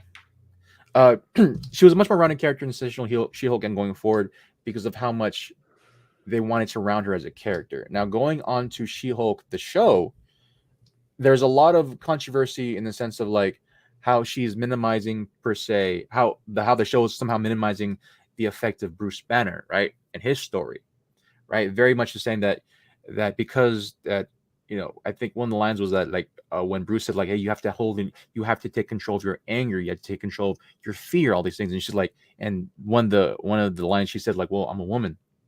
That's the baseline of basically everything that makes is the baseline for everything that is a woman. Yeah, and it's fear and anger. Yeah, and all these, and like I can see where people have a problem with that because in the accents of like how it minimizes Bruce Banner's history. Like Bruce Banner had a gun pointed at his head and it was shot. He tried to commit suicide multiple freaking times. His love, the love of his life, was killed, I think, if I remember correctly. No, they've never addressed Betty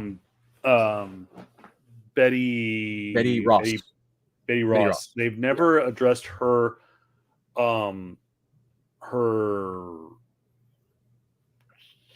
status.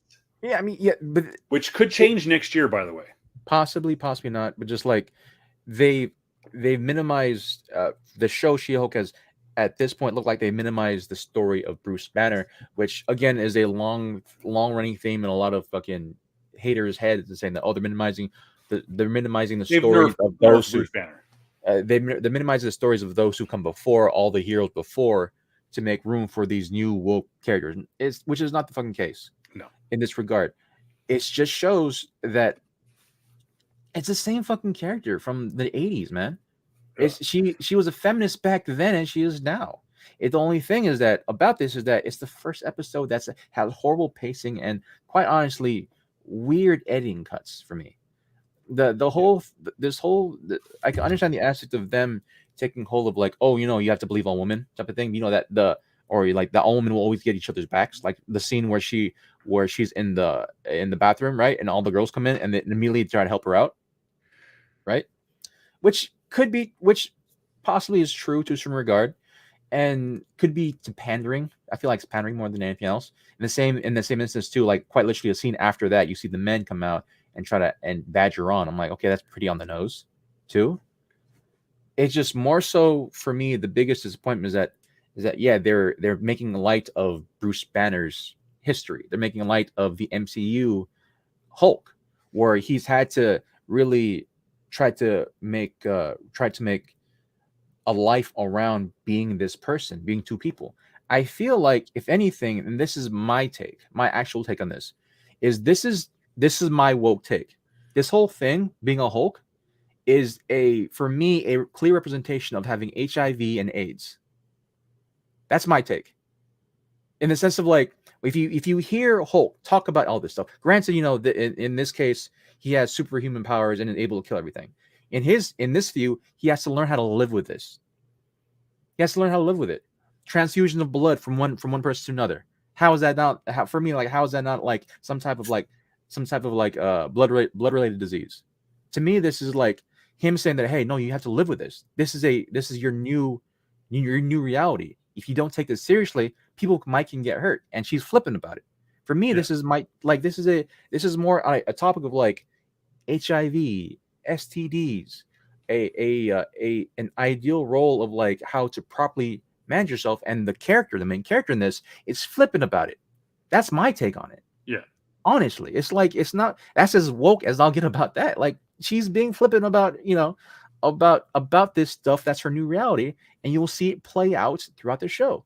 If she lets out one bit of anger, which she said, what she flippantly puts out, this baseline, oh, that's how all women feel like, right? It's like you have yet to have a gun point to your head and be thrown off a mountain. You haven't gone through these scenarios yet in the way that the only person has gone through, which you'll go through, has gone through. Like, and again, it just shows me the traditional sense of, like, the hero journey. The one major flaw that She-Hulk has is her pride. In this case, that's her major flaw, and you'll see it. Hopefully, if it doesn't go the pandering route, you will see throughout this session, throughout the whole show, like we have seen in previous shows, in the previous Disney Plus shows. Just look at the most obvious case would be looking at freaking Falcon Winter Soldier. How we're given, the freedom fighter, I forgot her name, the leader of the freedom fighter. Yeah. Shown as a spunky new girl, right? Like, oh, she's the woke, revolutionary. Come to find out, she's actually the bad guy at the end. And it should be noted that the first episode of She-Hulk was directed by Kat Coiro. She as of recently, directed the movie Marry Me, which was Jennifer Lopez and Owen Wilson. She also did a show, the pilot episode for Girls Forever. I hope that's how you pronounce it.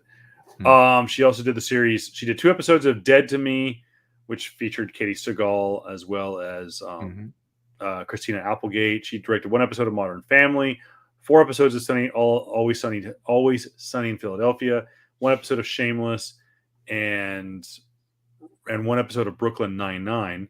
The creator of the show, and the head writer of the show, who's I forgot her name too. Actually, I'll get it right now. I just had it here. No, that's not the show I want. That's the show I want. Come on, internet, you're sucking right now. Jessica Gao is the creator of the show and the head writer, and really and truly, her claim to fame is she was an executive story editor for 6 episodes of Rick and Morty, and she also wrote 1 episode of Silicon Valley. She also worked on multiple episodes of Robot Chicken, and other than that, not much of anything else. So again, this is Kevin Feige taking a gamble and wanting a female-led show written by and worked on by women. And you could say that that's the wokeism. They did that with they did that before already, and it proved that it was good. They did that already with Miss Marvel, and I think for lead director with Falcon the Winter Soldier. Hello. Yeah. So we'll see how it goes. It's 1 episode, guys. They have 9 episodes on this series. They're going to be between about 30 to 40 minutes. It should be interesting.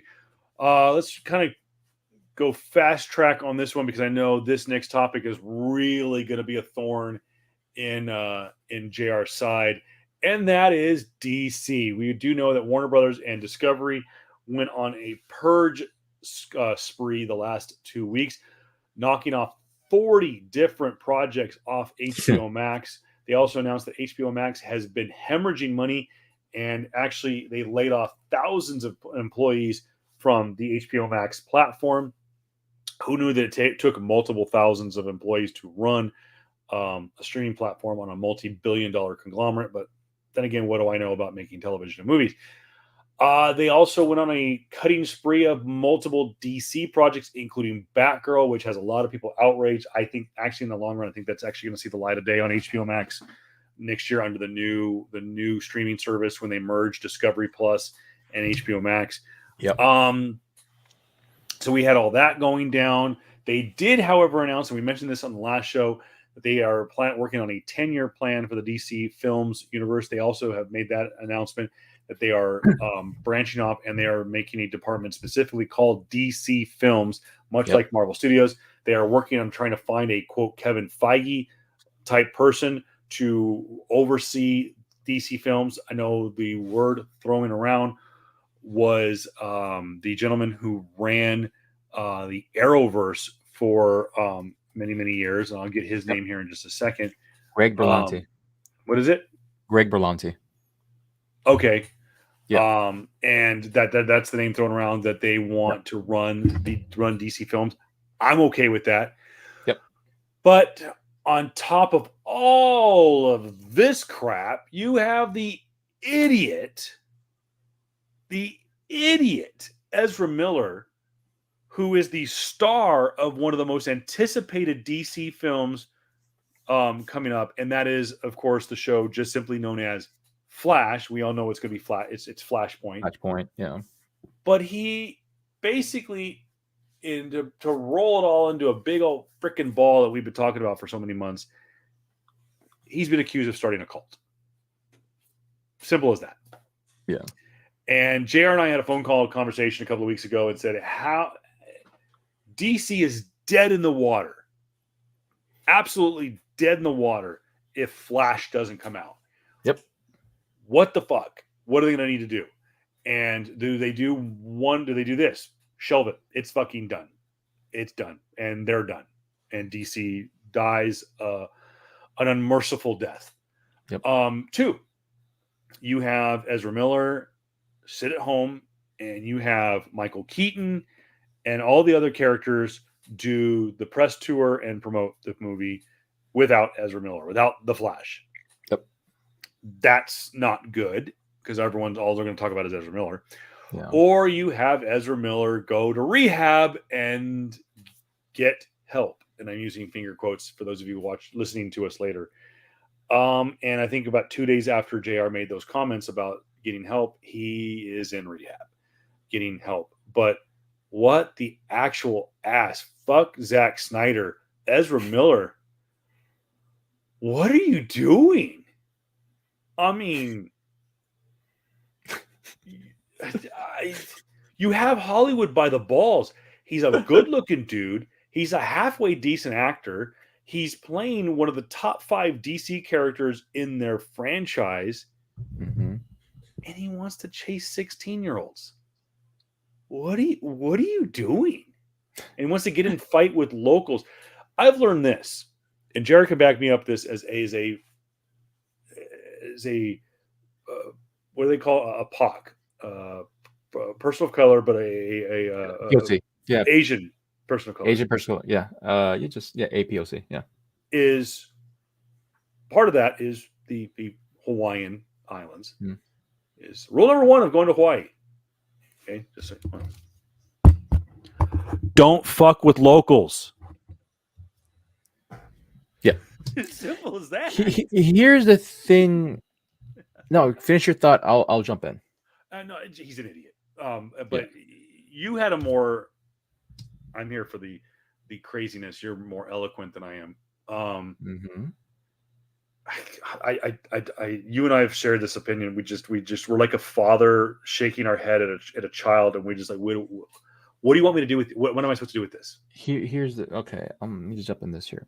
Go ahead, sir.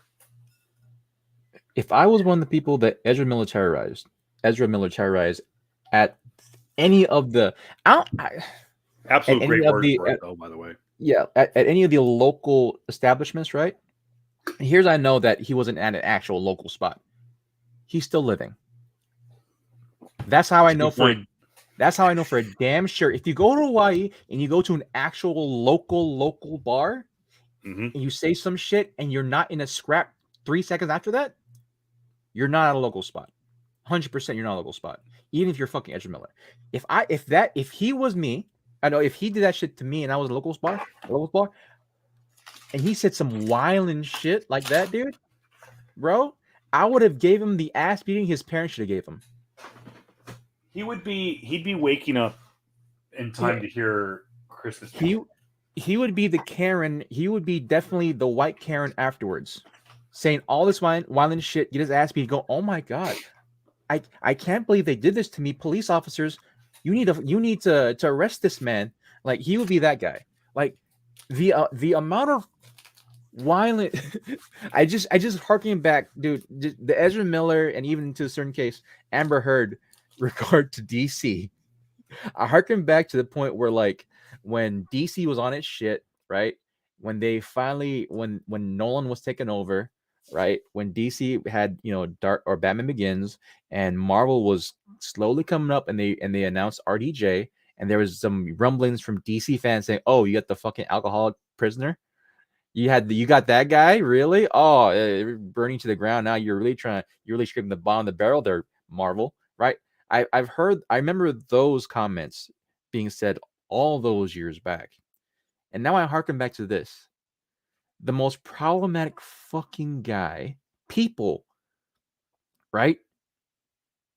Like, Amber Heard was the piece I can't even say allegedly anymore because it's been out there. Amber Heard is a piece of shit from who she is in relationships. But Ezra Miller is a fucking piece of shit regardless. Yeah. Like, you want to talk about problematic people, dude? How is this not vetted? How is he not like, yo, dude, and you're gonna have him bring arts to a future? Like, bro, like, my thing with Ezra Miller is that he's trying to be Shia LaBeouf without the prestige.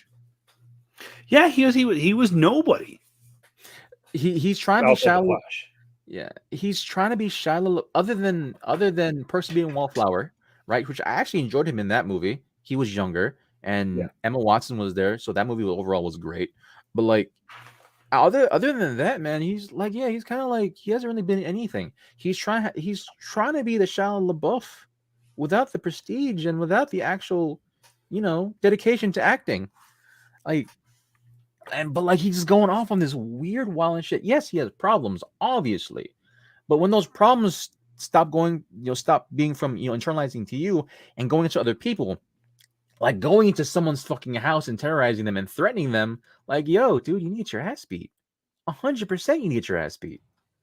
That's not great behavior, bro. And I understand, like, the people saying that, oh, why would you beat his ass? Bro, he charged into someone's house and threatened their lives in Hawaii, and then he did the same shit in Vermont. What?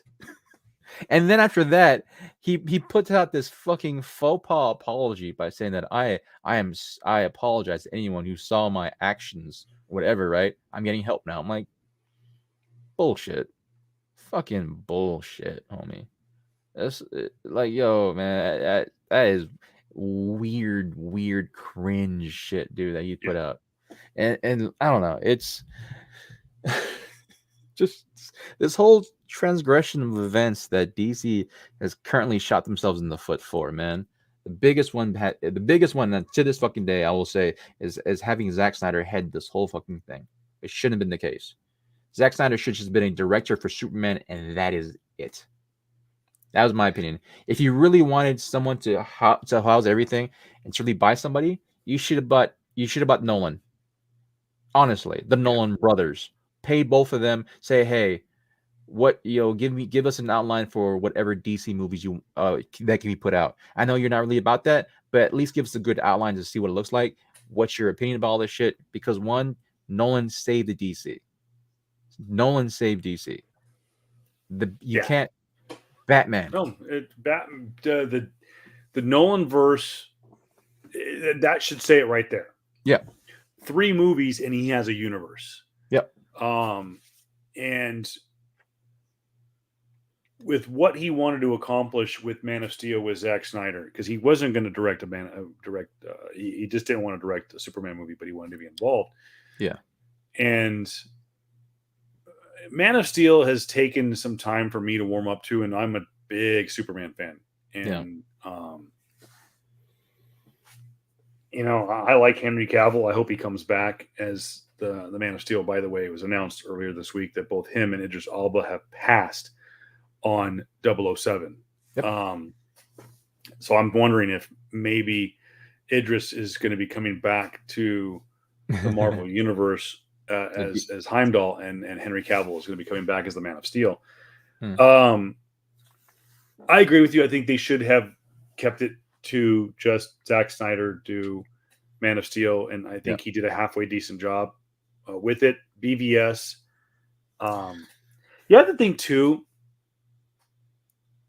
is nowhere else in this genre does the director get criticism than DC and Zack Snyder.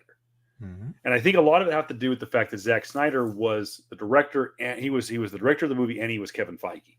Yeah. Because Jared mentioned it's the Snyderverse. It's the everything. Even though he didn't direct Wonder Woman, that was Patty Jenkins. Yeah. He executive produced it, and it tied into his Justice League movie. Yeah. He, the gentleman who did Aquaman, what was it? James Wan. James Wan directed, but it was a part of, but Zack Snyder produced it, and it was a part of the Snyderverse. Mm-hmm. And the Flash movie, I think Snyder technically is still a producer. I'm not 100% sure. I'd have to chase that rabbit, but I don't want to right now. I will say this is that this is what happens when, because if you think about his movies as a whole, if you just think about it, just him as a director, him as a creator of a movie, it's not bad. Man of Steel is not bad. It's not great, but it's not bad.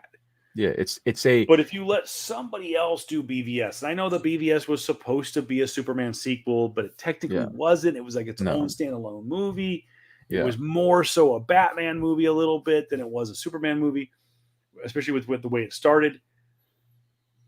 I just think that there was not enough cooks in the kitchen, and but at the same time, you needed more cooks, but you needed a chef. You needed a guy to run the kitchen. Yeah. And you didn't have that. And I think they have that now. I'd like to see Zack Snyder stay on. I know, JR, that's a controversial topic. And we could chase that rabbit for hours and we just don't have that time of day. I would like to see Zack Snyder stay on as a creator, but not in the Kevin Feige role, not in the head of DC Films. That needs to go to somebody else, maybe go to the guy who ran the Arrowverse. Or maybe a completely third party, or you want to go crazy? I I'd say have Jim Lee do it, but Jim Lee's got his hands full. Yeah. Or like I said, maybe you go, and I know there's been talk that Warner Brothers has thrown multi-billion-dollar offers at Kevin Feige to jump ship. Yeah. But then again, that Warner Brothers forgets who they're messing with. They're messing with the mouse, and the mouse ain't gonna let fucking Feige go. Yeah, the mouse can buy Warner Brothers if they wanted to. Well, they're talking about buying DC, and I really think that in the next few years, I think that Warner Brothers will not be making. I want to say 5 years, but the same thing I want to say 10 years because they do have a dedication to 10 years of this 10-year roadmap, and maybe they can turn the ship around. But it's at what point do fans get DC fatigue? Yeah. It's I don't mind Zack Snyder. I see his. I do get his tropes, his crutches. But a lot of directors have those crutches. JJ with the lens flares. But and I know Zach has his slow-mos and stuff like that, but keep him on as a creator and just find that Feige that can put a leash on him and keep him at bay. Yeah. Don't want to say Bay too loud. It's like Beetlejuice. You say his name too many times, he fucking shows up. And God, do not bring Michael Bay to fucking DC. Oh, you mean the better version of Zack Snyder? You said that line the other day that made me. I laughed for like an hour after you told me that. Fucking yeah, like the only difference. He had a better run. The difference between Zack Snyder and Michael Bay is at least Michael Bay's movies. You understand what the fuck's going on. True. With the story in less than 2 hours. 300 is a visually stunning movie. That was the movie that put him over. Yeah, it did. And Sucker Punch the same way. I just think it lacked a little bit in the storyline, and I think it was the overt, for lack of a better term, the overt sexualism kind of overshadowed the movie. People say that Sucker Punch actually is a really good flick. I think 300 was his. That 300 is his. Yeah, is his masterpiece. When you go watch the Zack Snyder film, you know what you're going in there for. You're not going there for story. You're not going there for story. Period. The movies that got him over before this was whatever, not Night Living Dead, but it was a Living Dead movie where they're at the mall. That was like I think a year or so before he did 300, and then 300, and then after that it was hit and misses everywhere else. I mean, Watchmen was decent, but like that's his own story. Watchmen sucked. Yeah, I know, but yeah, just kind of go piggyback on your point of like saying that people are going to be fatigued from DC movies. I feel like people are fatigued from Snyder movies. That's the thing. It's the same drawn, deadpan, dark, moody-esque type lighting. This is and like I said before, this is fucking New 52 all over again. Dawn of the Dead. Yeah, like I've been saying before, this is fucking New 52 all over again. Like DC reboot era of New 52, where they got rid of oh my god, which Flash was the second Flash? There's possibly the fastest man alive, not Barry, but oh my gosh, dude. But yeah, the second Flash, they got rid of so many people. They got rid of so many fucking storylines. They emoed Superman to a certain regard. And even though the best thing from New 52 was actually Batman, which is, just par for the course because it's fucking Batman. But yeah, giving Snyder, again, DC was the worst thing because you get his fucking horrendous fucking fans that think that anything he touches is somehow some masterpiece never seen before from the likes of man. It is the most atrocious shit I've ever seen, held by these old fucking heads that don't know how to move forward with their lives. Like it just baffles me the amount of like actual criticism that gets waylaid by people that can't understand that that Batman vs Superman was a fucking horrendous movie. 5 stories. They did 5 movies into one. I can give you the reasoning of why that movie sucked was because Warner Bros. In general sucks as a whole. They're chasing after Marvel money. They should slow the fuck down, like we said multiple fucking times for multiple years already. They should have slowed down, made a separate movie for They should have made Superman 2 and then Batman 1, and then the third movie would have been and then the inevitable outcome would be Batman vs Superman, right? And have that be some waylay. But no, they try to catch it. They try to catch with Marvel. That's what people have been doing. I understand that. But after the Snyderverse, after all these horrendous things, the good things that Snyder has done, Aquaman, the great things that Snyder has done is cast Gal Gadot as Wonder Woman, cast Aquaman, made some mention of things that we want to have in the future, one being Shazam, right? And other things have you. Post Snyderverse, you've seen the best run. You've seen some of the best runs that DC have seen since the Nolanverse. Fight me, Joker. That's the most critically acclaimed DC movie since the Dark Knight. Fight me. What else? Shazam, right? One of the highest rated movies in DC in the Snyderverse.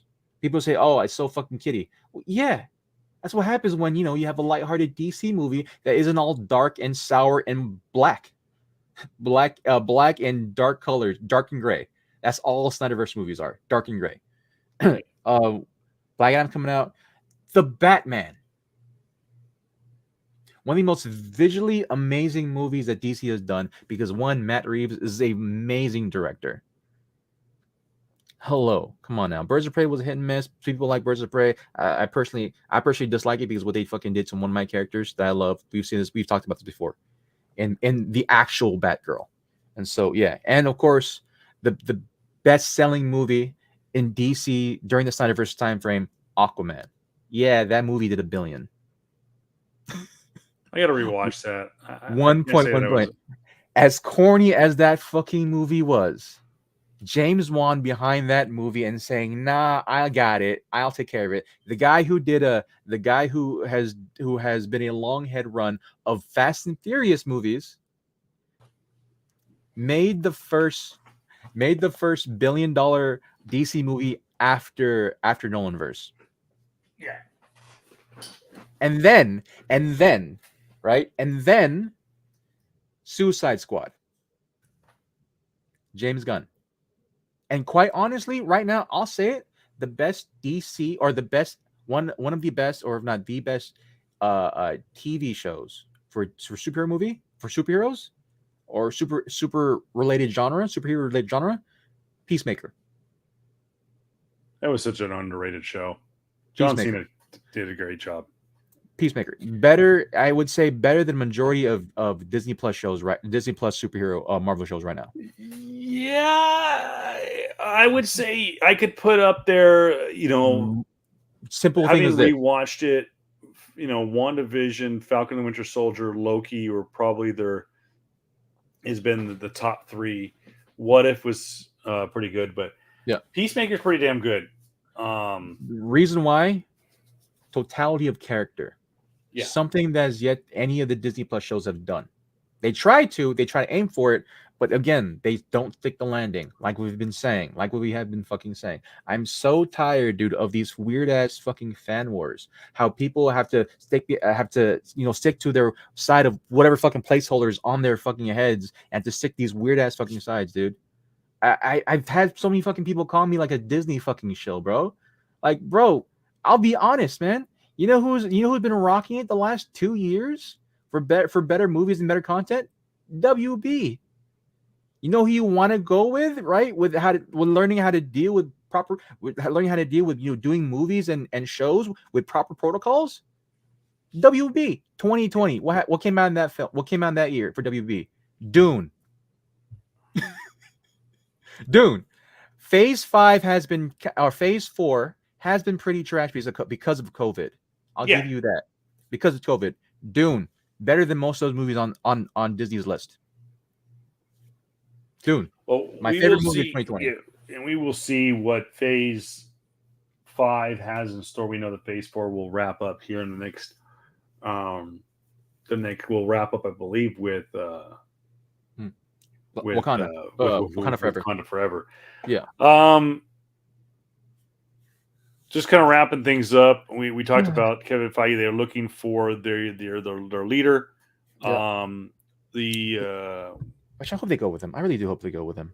We do know there has not yet been an official green light for Matt or sequel to Matt Reeves' The Batman, though the groundwork has been laid for obviously the Joker and the Riddler to work together. Spoiler alert. Mm-hmm. What else would you think of that? Like how also how Discovery had David I forgot I don't know how to say his last name. David Zaslav, I think it is. Right? Yeah, he wants Ben Affleck to return. Ben Affleck was a very underrated Batman. I think that it's safe to say that DC is starting to see what Marvel is doing with the multiverse and be like, you know what, fuck it, let's just throw it all out there. Let's just throw it to the wind and see what sticks. And know that they are on the verge of they're doing their own multiverse. And I know that they technically did it. I know that they technically did it with Crisis on Infinite Earths. Yeah. And it did that it can work. So yeah, I mean, my thing with Ben too, you know, like, to be honest with you, man, and this is nothing to do with him being Batman. I just don't want him. I don't want him to come back from the simple fact that fucking DC made him turn back to an alcoholic.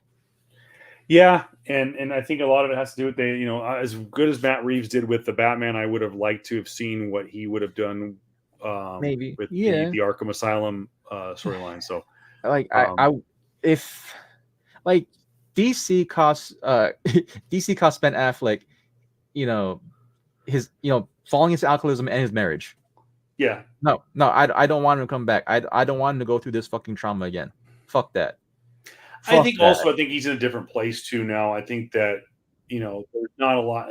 He's finally able to play the character without anything else hanging over his head. Being the potential writer and director of a Batman standalone film. So yeah. Sidebar: Joker sequel officially announced. Folly Adieu. It's going to be a musical. Yeah, which is okay.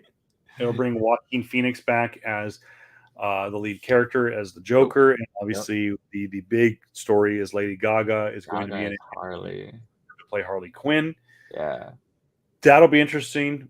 We do know that Aquaman and the Lost Kingdom is still a go. That did not get the axe from DC, and I think it's because there's way too much money dumped into that movie. Which, I mean, they made $1 billion, so yeah. And really, they've been kind of coy with their future releases, so not sure yet what DC has in store with the future, or sorry, what Warner Bros. Has in the future for DC. And I know, Jerry, you mentioned here in the bottom that we kind of wanted to do a old men yelling at clouds. I think we kind of already addressed that with talking about the wokeism with She-Hulk. And I think we've chased that right. By the way, I'm trying to make a playlist on our YouTube channel of how many times we've addressed fucking America Chavez. Yeah, man. Like we just fucking always said before, man. Like this, like we would like to see these things continue. The things that we love continue way after us, right? And I hate this notion that we have to. I hate this stance like we have to completely go back to like, okay, cool. You love this one thing when you were a kid, and you hate that now that thing when you were a kid is now it's into something else. No, that thing you love when you're a kid is still the same fucking thing. The only thing that's changed is you, and your view and your life and your output. Like the way that you view the world now was much different from when you were, in your childhood. And the things that you loved in your childhood, you want that to be pure. But here's the fucking thing: Batman, Wonder Woman, fucking Spider-Man, all these things, they lived. They lived as well. They'll live past you, hopefully. And they want you and kids to come up and want the exact same experience that you had, man. Stop ruining this shit. Let these old dudes that are these weird ass gatekeepers, right, for this new generation, just fucking pass on, dude. Who gives a fuck? Just enjoy this. Just enjoy the shit for the way it is, man. If you don't want to watch it, cool then. Fuck off. Kick rocks, man. That's it. Kick rocks, dude. Like this, like, don't watch it then, bro. Like this whole thing of like, I understand people are going like, whoa, you go woke, go broke. Like, bitch, you weren't gonna watch that shit anyway. Stop it, man. You're not about this. Stop being some weird ass fucking false ass gatekeeper for this shit. I want to be gatekeeper to these people. I really do. Like, cool. Are you really a DC fan or are you a Snyder fan? Legit. Yeah. Are you really a DC fan or are you a Snyder fan? Because the current Batgirl that got fucking mollywopped, right? And was actually going to be a recreation of, I think, what the rebirth of Batgirl, because a lot of the nuances came from that. 2016 Batgirl was honestly one of the better stories for New 52 coming up, because it dealt with Barbara Gordon coming back from her role as oh my god, dude, when she was in a wheelchair, there was a specific alias that she had.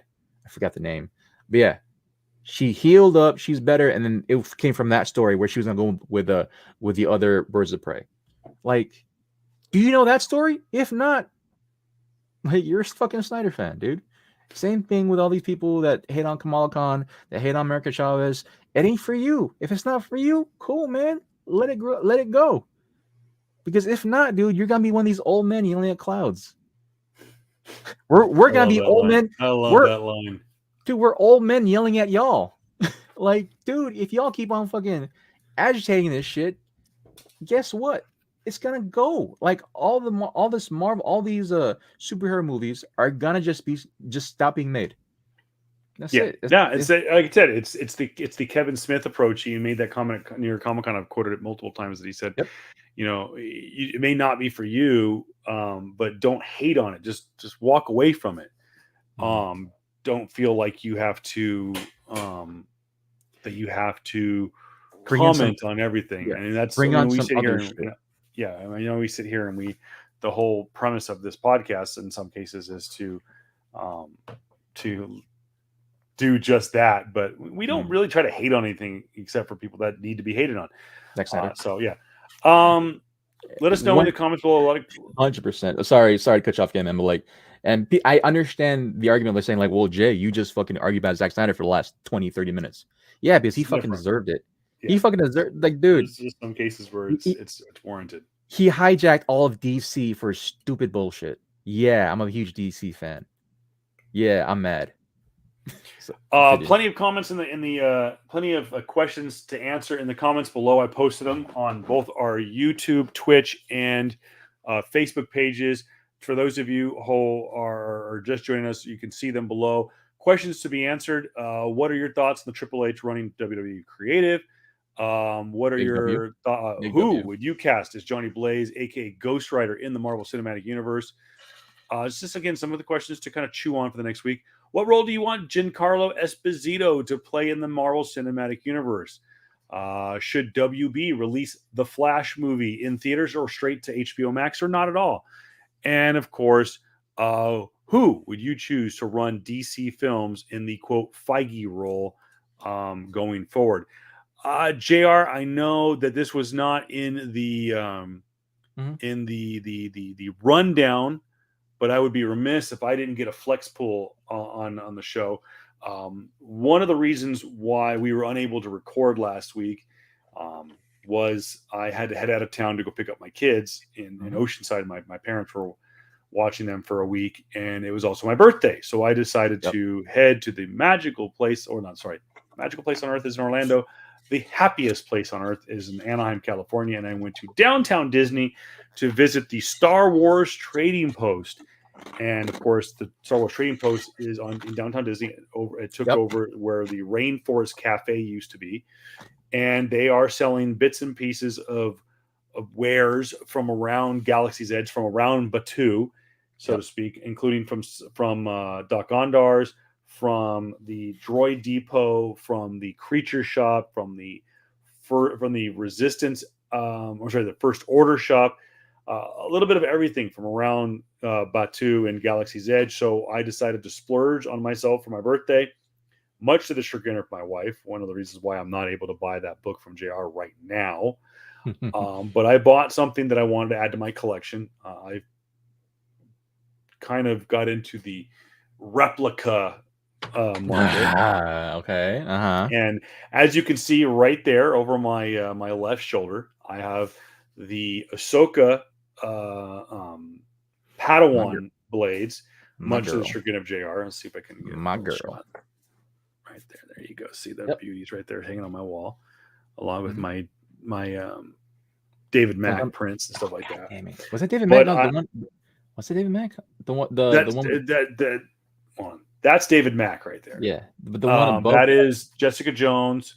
That is Kamala Khan, right? Don't tell me about the one the one way above. Is that a Greg Horn? Yes. There you go. Those I got at WonderCon when we went in 2019. Yep. I think it's Greg Horn. Shit, now I'm gonna look. It looks like Greg Horn, but yeah. I actually want to say too, man. I'm glad. No, it's an independent artist that has it has kind of his flair to it. Okay. I also wanted to say too, man. But you brought up a happy belated birthday to my dude here, Kevin. He is 28 again, and he is definitely rocking it, vibing it, man. And I'm a man child. I mean, aren't we all to a certain extent? I am super happy for this guy. He's my partner in crime. Can't do this fucking podcast without him. He's definitely the yin to my yang. Sometimes we switch because sometimes I can be the darker side and he can be the lighter side, or even vice versa. And You're so definitely the darker side. You are the Dark King. You are the DK. You are. Yep. Yeah. I'm happy about this. I'm happy for this guy, man. No, I hate you. Turn it off, stupid. Never mind. Forget what I fucking said. I can't believe you did that shit. Go ahead. I got myself a new. Bro, did you break something again? Yeah, I knocked over Stone Cold Steve Austin. Okay, never mind. Are you chilling? What the hell, kid? My favorite color is purple. Always has been. And when they added Samuel L. Jackson to the Star Wars universe back with the prequels, I was like, dude, this is gonna be badass, dude. Freaking Sam Jackson. And the whole story behind the purple lightsaber is, of course, of Star Wars lore, and it is officially the only purple lightsaber in Star Wars canon. Much like I believe Ahsoka Tano is the only character to have a white saber. And for the longest time, there was a couple of characters. There was one character I think that was the only one that had a yellow lightsaber, and I know that I think they made Rey's technically yellow. I don't know. Anyways, the whole lightsaber story. So yeah, I got Master Mace Windu's lightsaber hilt as part of the Star Wars Legacy lightsabers at Galaxy's Edge.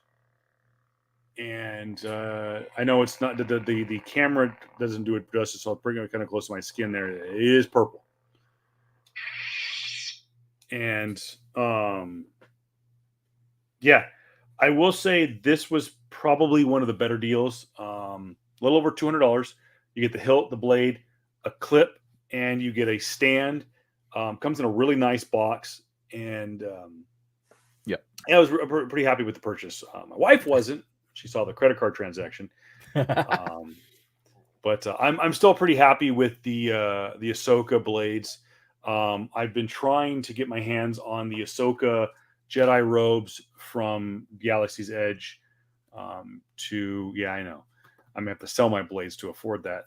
I've been trying to get my hold on the Ahsoka blades from Galaxy's Edge, but not able to. So I did make a purchase today. I do have my I did something that I've thought about doing for over 20 years. And I finally will own my own Jedi robes. On Monday, I will have. I've ordered a Jedi costume from Amazon. Nice. I will be dressing as a Jedi for Halloween this year. And probably Comic-Con in the future. But I did not get the Ahsoka setup that I wanted. I know, obviously, Ahsoka being a female character and her character, her costume very effeminate, but it's a really cool costume. And I know that I can twist it and kind of make it my own to make it more masculine. But I feel like it's the most closest representation of like, you can still pull it off. Granted, like Jedi wear fits any form. She looks feminine because the character itself is feminine, is a woman. So the quote, the tunic is very feminine, and that's they have gloves that go up to the thing, and then it's a bare shoulder or bare arm from the elbow up to the shoulder, and it's kind of a almost like a tank top kind of tunic, but the robe is what intrigued me because it is very much like a poncho. It's long in the back, short till about the chest plate. It's got a hood. It's multicolored. It's very hobo-esque, if I can use the word. But that's what she was. That's all Jedi. They're all looking. She was never a Jedi Master. She was. She went from Padawan to being, unfortunately, a transient almost. She was a runaway. Just a quick shout out to Dreamer from DC Comics, man. How you doing? Thank you for. We got some shout outs going, bro. What's up? But keep on going, y'all. But thank you for the cool shout out, Dreamer. So I really tip the hat to JR. Ahsoka is my son and I's really kind of becoming one of my favorite characters. And someone asked me, "What's your favorite character in Star Wars?" And I said, I like Mace Windu, but I'm a fan of Sam Jackson. I like Luke. I like Darth Vader because he's just a cool character and he has a cool lightsaber. And I was like, why not? What about my boy Luke? And I'm like, Luke was a whiny little bitch, to be honest. He could have been, yeah. But I'm gonna say something controversial. I like Rey. I like Rey more than I like Luke almost. Yeah. Whoa!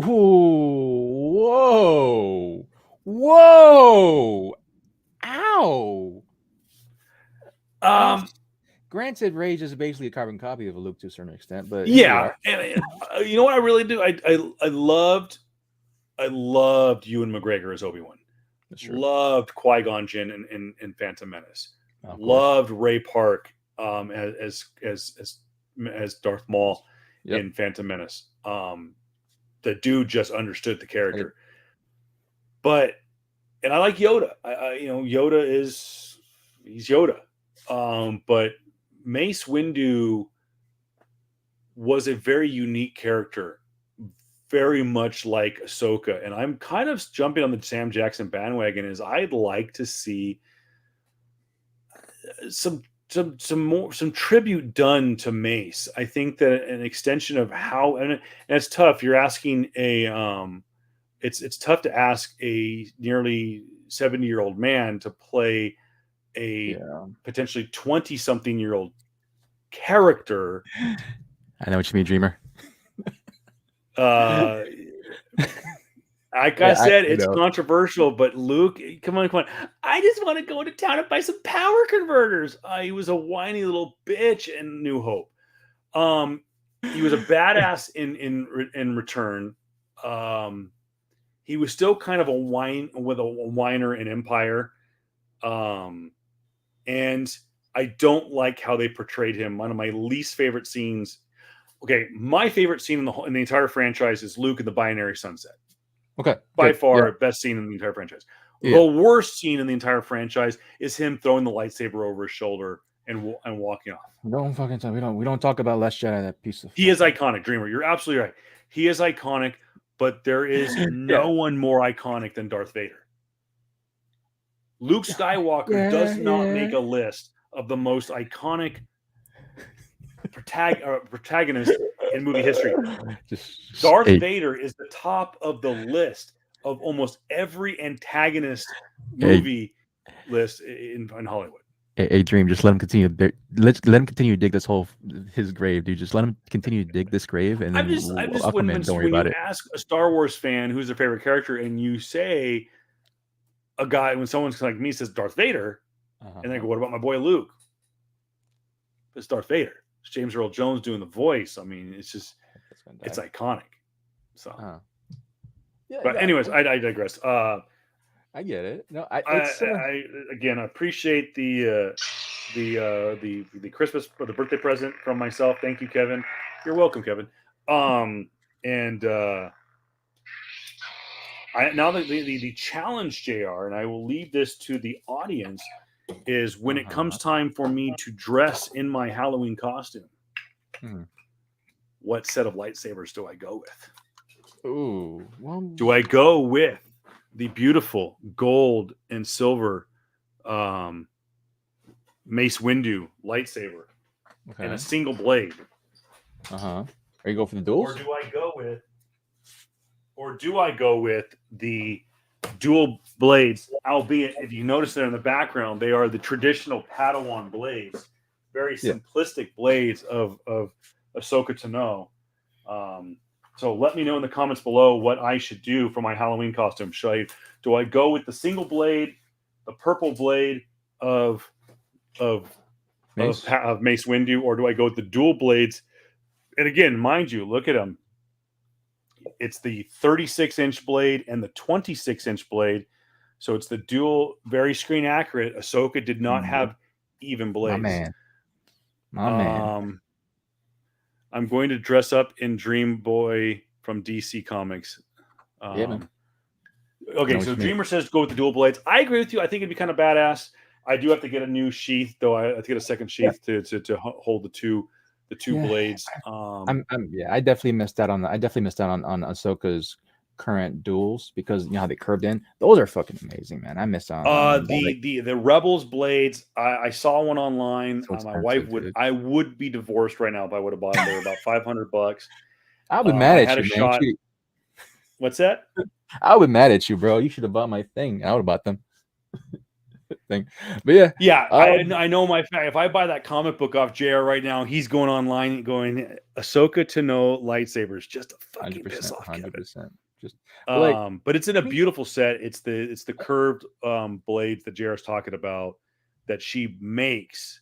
Yeah. And then when you put the blades, because these ones are interchangeable. These are not permanent to to those hilts.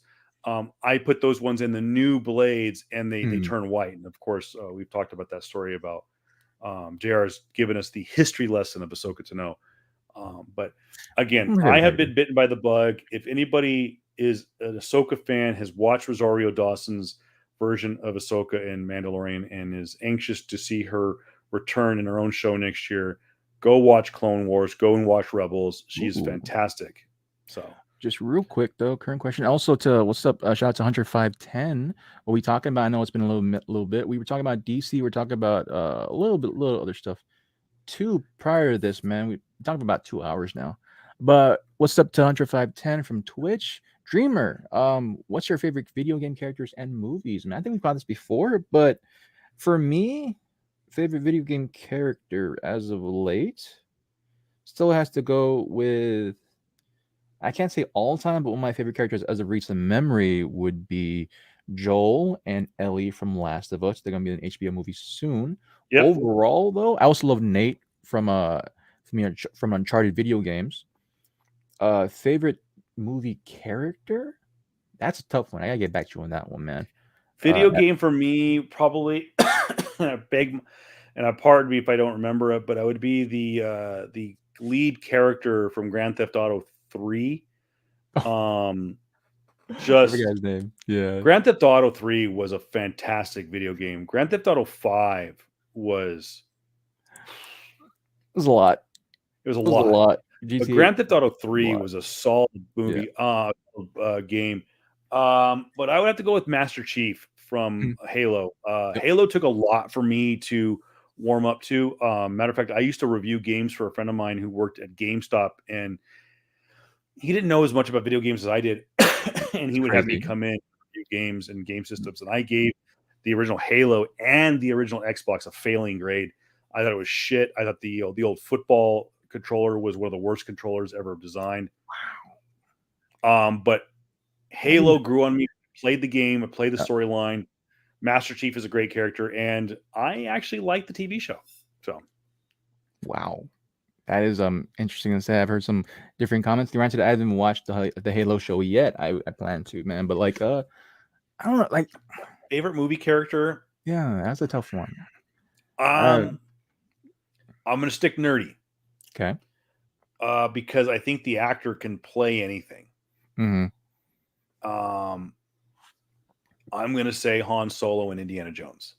Harrison Ford can do no wrong in my book. Raiders of the Lost Ark is one of my all-time favorite movies. Star Wars, obviously, we're all Star Wars nerds. Mm-hmm. Great flick, great character. And in movies, Dr. Alan Grant. I'm a huge Jurassic Park fan. I love I love Aaliyah. Sam Neill. I love Sam Neill. I think he was great. Had no idea he was a Kiwi. I had no idea he was from New Zealand. And his accent. The fact that he was able to play an American paleontologist, yeah, and just did a great job. And another one would be the two lead characters. Like, God dang, I just forgot their names. Were from Almost Famous. Yeah. The kid and the rock star were they're great, and they worked off each other. And man. So, it was I think just if you're gonna watch Halo show, I don't recommend it, but that's my opinion. Hey man, I get it, I understand, man. There were times where it's a little tough, but I you were in any video game universe, what role would you play, and why, and how would you be crucial to the story? Part of me wants to say I want to play Grand Theft Auto. Bro, you get run over instant, bro. But you know what? As much as afraid of heights as I am, because the game was so damn good, was Sony's Spider-Man. Oh yeah, the Spider-Man game was arguably one of the best games to come out in the last 10 years. I would say 5 years, but definitely it's up there, 100%. It's in the last 10 years. I mean, to me, it's a top 10 game of all time. Boo. I get it though. It's a really good game. Good story, good graphics, good control. Yeah. That's important. You gotta have good game control. I will say I have sitting in my Amazon queue right now. I do have Star Wars Fallen Order sitting in my queue. Jared keeps telling me, bro, get it. It's phenomenal. So fucking awesome. But then again, I've never played Uncharted. I never played Last of Us. I never played God bless it. Which I one? did play a lot of a lot of those other first-person shooter games that came out. I was more of Call of Duty and Halo. Yeah. But my range right now, specifically for if I had a crucial role in a video game, that's tough because most of the video games that I absolutely love and adore, like BioShock, Infinite, that was the other one I was trying to think of. Last of Us, like those particular ones, I don't want to mess with the world because of just how deeply invested I was into those universes, right? Like if I was in Last of Us universe, dude, if I was in that universe, right, and I somehow survived through all that crazy stuff that happened in that video game, I would do some dumb stuff like try to save Ellie and Joel when that would just take away from their story. I wouldn't want that. Good pull, Dreamer. Good pull. Kingdom of Hearts. Good pull. Great. That'd be a lot of fun. We're thinking we're missing the most obvious one as guys. Fantasy and what? Gonna go total guy on this one. Which Tomb one? Raider. Yeah, but at the same time, sidekick to Lara Croft. I mean but at the same time, what's the likelihood of her throwing you to a Tyrannosaurus Rex den and have you get eaten once you get something? Once she gets a treasure. Wait, was there a T-Rex? I thought that was Tekken. No, there was no. Yeah, what? No, there's if you remember original 1996 or 97. No, I think earlier than that actually. Tomb Raider. There was a T-Rex in the video game. By the way, Dreamer, if this is my sister portraying an alter ego, because my sister's favorite game of all time is Kingdom of Hearts. So there's not a lot of references to Kingdom of Hearts out there. Yeah, man. I'm just messing with you. Really good pull, man. I'm super excited for that thing. Was it they announced Kingdom Hearts 4? Out freaking time. Gotta freaking talk about longest waited games. Yeah, man. I mean, Kingdom Hearts 3 finally came out a year or 2 years ago, right? Yeah. That was the longest delayed game. That took 10 years for them to finally do it, right? But now they did 3, and then hopefully 4 comes the next, I don't know, 2 years? Yeah. 2 or 3 years. But yeah, Who would have man. thought about that, of merging those two universes, Final Fantasy and Disney. Like that was that. Whoever did that, bro. No, my sister's name is not Kate. It's Kristen, so close. Oh. But no, good pull, Dreamer. I like that. Yep. I do like Kingdom of Hearts. I was like, when my sister would play it, I was like, what are you? Hey, What is this, like, emo Pixar Disney emo? like How game? dare you? And Okay. I didn't get it because I hadn't played Final Fantasy since I was a kid. Yeah. And this was, Final Fantasy, when Kingdom of Hearts came out, what, early 2000s? 2002. I think no. It was like, well, Kingdom Hearts came out. Kingdom Hearts 2 came out like I think like near late 2000s, right? Because I think I was working at that time, right? Yes, I'm offended too. Like, yeah, it was around that time. And yeah, Kingdom Hearts is a great freaking series, man. I love that. Was one of Absolutely. the freaking And I didn't get it because 92, that would have made my sister 10. Mm-hmm. But if she's playing this game when it first came out, so let's call it between 02 and 05. Mm-hmm. So she's teenager playing this. I go back when Final Fantasy, like the first sets of Final Fantasy games, and I was a little kid playing this on like the original Nintendo or playing this on SNES. Yep. So I hadn't played Final Fantasy in years, and I wasn't big into it. But my one of my really close friends was, so I'd watch it, and I didn't know about role playing games and stuff like that, Mm-hmm. and it wasn't a traditional first person or third person game. Yeah. Or a character game like Mario Brothers or something like that. Yeah. So I didn't get it, but eventually I did, and I appreciated Final Fantasy for what it was. And then when you amalgamate, uncultured. but when you amalgamate Final Fantasy with Disney, I just never thought about it. Like, everyone would joke now, like, "Oh, Disney owns everything," but to merge with a Final Fantasy universe. Was so different. When, like, I mean, Dreamer, we can talk about video games all day long, and I think that my buddy here, JR, is going to be doing some streaming on Twitch very, very soon. So if you want to go over to our Twitch channel, and thank you for that pool, because now since you're talking about it, one universe I would love to go back to, even though it was quite honestly a pretty poor universe to go back to, was actually Final Fantasy X. Yes, Final Fantasy X, great. It was granted people didn't like Final Fantasy X because like they compared it to 7 and 8. It was better than 9 in my opinion. 10, great for me. It was the Final Fantasy that I grew up with. I think I'll be around the same ages too. Of like, I say Titus. People say Titus. That's all good. We have a YouTube. I'll put on that. I would say I say Titus, people say Titus, but then Titus is the name I grew up with. I'll be there with Yuna, Riku, all of them.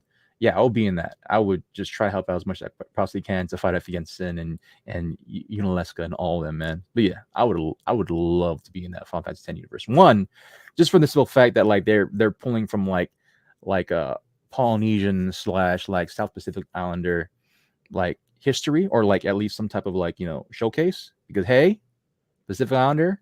Yeah, I love that shit, man. So yeah, Final Fantasy X, I'm all for that. I would do all that stuff. I forgot the name of like the underwater like Blitz League. Yeah, I would be all in that, dude. Hell yeah. Oh hell yeah. Oh, that brought me back. But yeah, but that's what I would be in Final Fantasy X. Final Fantasy X. Again, he is Jared Kamakungan, aka the Dark King, also not Jared Comics 42. I am Voice of Reason, Kevin Pillow. So send your hate mail to me. I will leave this up. You know what, Dreamer? I'm going to throw this up here if you don't mind. It's a great question. If you were in any video game universe, what role would you play, and how would you be crucial to the story? So, guys and gals, throw it up there. That's a great question, Dreamer. Mm-hmm. And I'm gonna walk off on that one. Speaking of which, I do have to wrap this up because I have a gym session at 6 a.m. I just got a text from my brother, and I am going to the Dodger game tomorrow. Hopefully, see the Dodgers win. They won last night. They won tonight. But guys and gals, keep it coming. We'll try to be a little bit more consistent on the show, and like JR said, Going to be doing some streaming on Twitch and YouTube for some gaming stuff. I know that I'm thinking about. I've got my PlayStation 4 right here. He's got the PS5. Thinking about buying Fallen Order. That's the game you want me to get, right, JR? Fallen Order. I would definitely recommend playing on PS5 though, because there's a lot of like technical hiccups that are on like the old generations, like a lot of load times, a lot of like shoddy stuff. That's what I'm telling you, bro. Like, just let me know. I'll bring over my PS5. You just play that in one go. It's a fun game. And it should be noted for those of you from the collector's world, 2 pieces of crucial character equipment from Fallen Order is working its way into Galaxy's Edge, because anything that took place, actually, now that the rise of Skywalker has come and gone, anything that's taken place up to that point in canon is now potential merchandise. I do know that there has been some Fallen Order lightsabers that have shown up on some poll questions on Star Wars' website, on people voting on what kind of lightsabers they'd like to see at Doc Ondar's. I know that the robot from Fallen Order, I believe, is in production, that they might turn that into another, that might be a droid that shows up in the droid depot in the very near future. So a lot of Fallen Order equipment is going to be coming to Galaxy's Edge, supposedly in the very near future. And I know a lot of stuff from Bad Batch, from Rebels, from Clone Wars, from Extended Universe, from previous video games. Of course, the Skywalker saga, all are kind of making their way into. Here's hoping she comes through, man. Here's hoping. I'm thinking Doc Offra. I'm thinking potentially in the very near future, because Doc Offra, if I'm not mistaken, is a splinter off of Darth Vader, Grand Admiral. Yeah, I forgot the it's not Chewbacca, but the Wookiee who was in the current the most the Black Chewie from the Book of Boba Fett. Yeah, he actually played the in the comics the bodyguard of Doc Offra. So it's like, hopefully she comes by really soon. I'm pretty sure we talked about it already, but like, dude, you mentioned it when we did our Book of Boba Fett. So if you're a fan of that, go back and check our Book of Boba Fett streams from earlier this year. There is talk that there's potentially going to be a second season of Book of Boba Fett. I know that there was a teaser at the end of the last episode. I know that right now their focus is on Mandalorian season 3, Ahsoka, and still trying to get Rogue Squadron made, which I'm excited about. So but anyways, here's Jared Kombakungan. I am the voice of reason, Kevin Pillow. We're desperately out of time. And do you like Left 4 Dead? Haven't played it. Fun game. Jared, that's a Jared question. Fun game. Fun game. Dreamer, come back and join us. We'll don't forget to head over to Facebook or Twitter. Follow us at PS Comics I Love You. And I know it's PS Comics I Love the letter U on Twitter. But we'll post more stuff coming up on our social media accounts of when we are going to broadcast. And like I said, we're going to try and get an episode done next week. I know I've got a pretty stacked schedule. I'm back doing football games on Friday night, so getting a recording session done on Friday nights is going to be next to impossible. Next Saturday, I'm going to be in Orange County, not at Disneyland. I've got a family obligation, so maybe we'll record on Sunday. Yeah. I gotta try to sell some stuff still, and as well as I'm going. Don't forget, hit us up. Hit up JR at also not JR Comics 42, where you can get a link to his eBay page and you can buy all of his wares. Maybe possibly. Don't you fucking sell that Ron Lim cover? Oh, first appearance of Gwenpool. Is that Howard the Duck #1? Yeah, first appearance of Gwenpool. Okay, yeah, first appearance of Gwenpool. Yeah.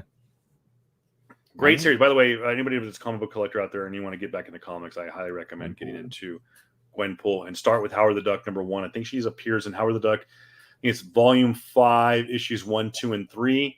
And then she gets her own series shortly thereafter. Of course, her first cover appearance was Deadpool Secret Wars #1 back earlier that year. So yeah, man. All right, guys. Thank you so much for staying up with us on a Saturday night. I'm going to hit the hay. Got to go get my swole on tomorrow morning.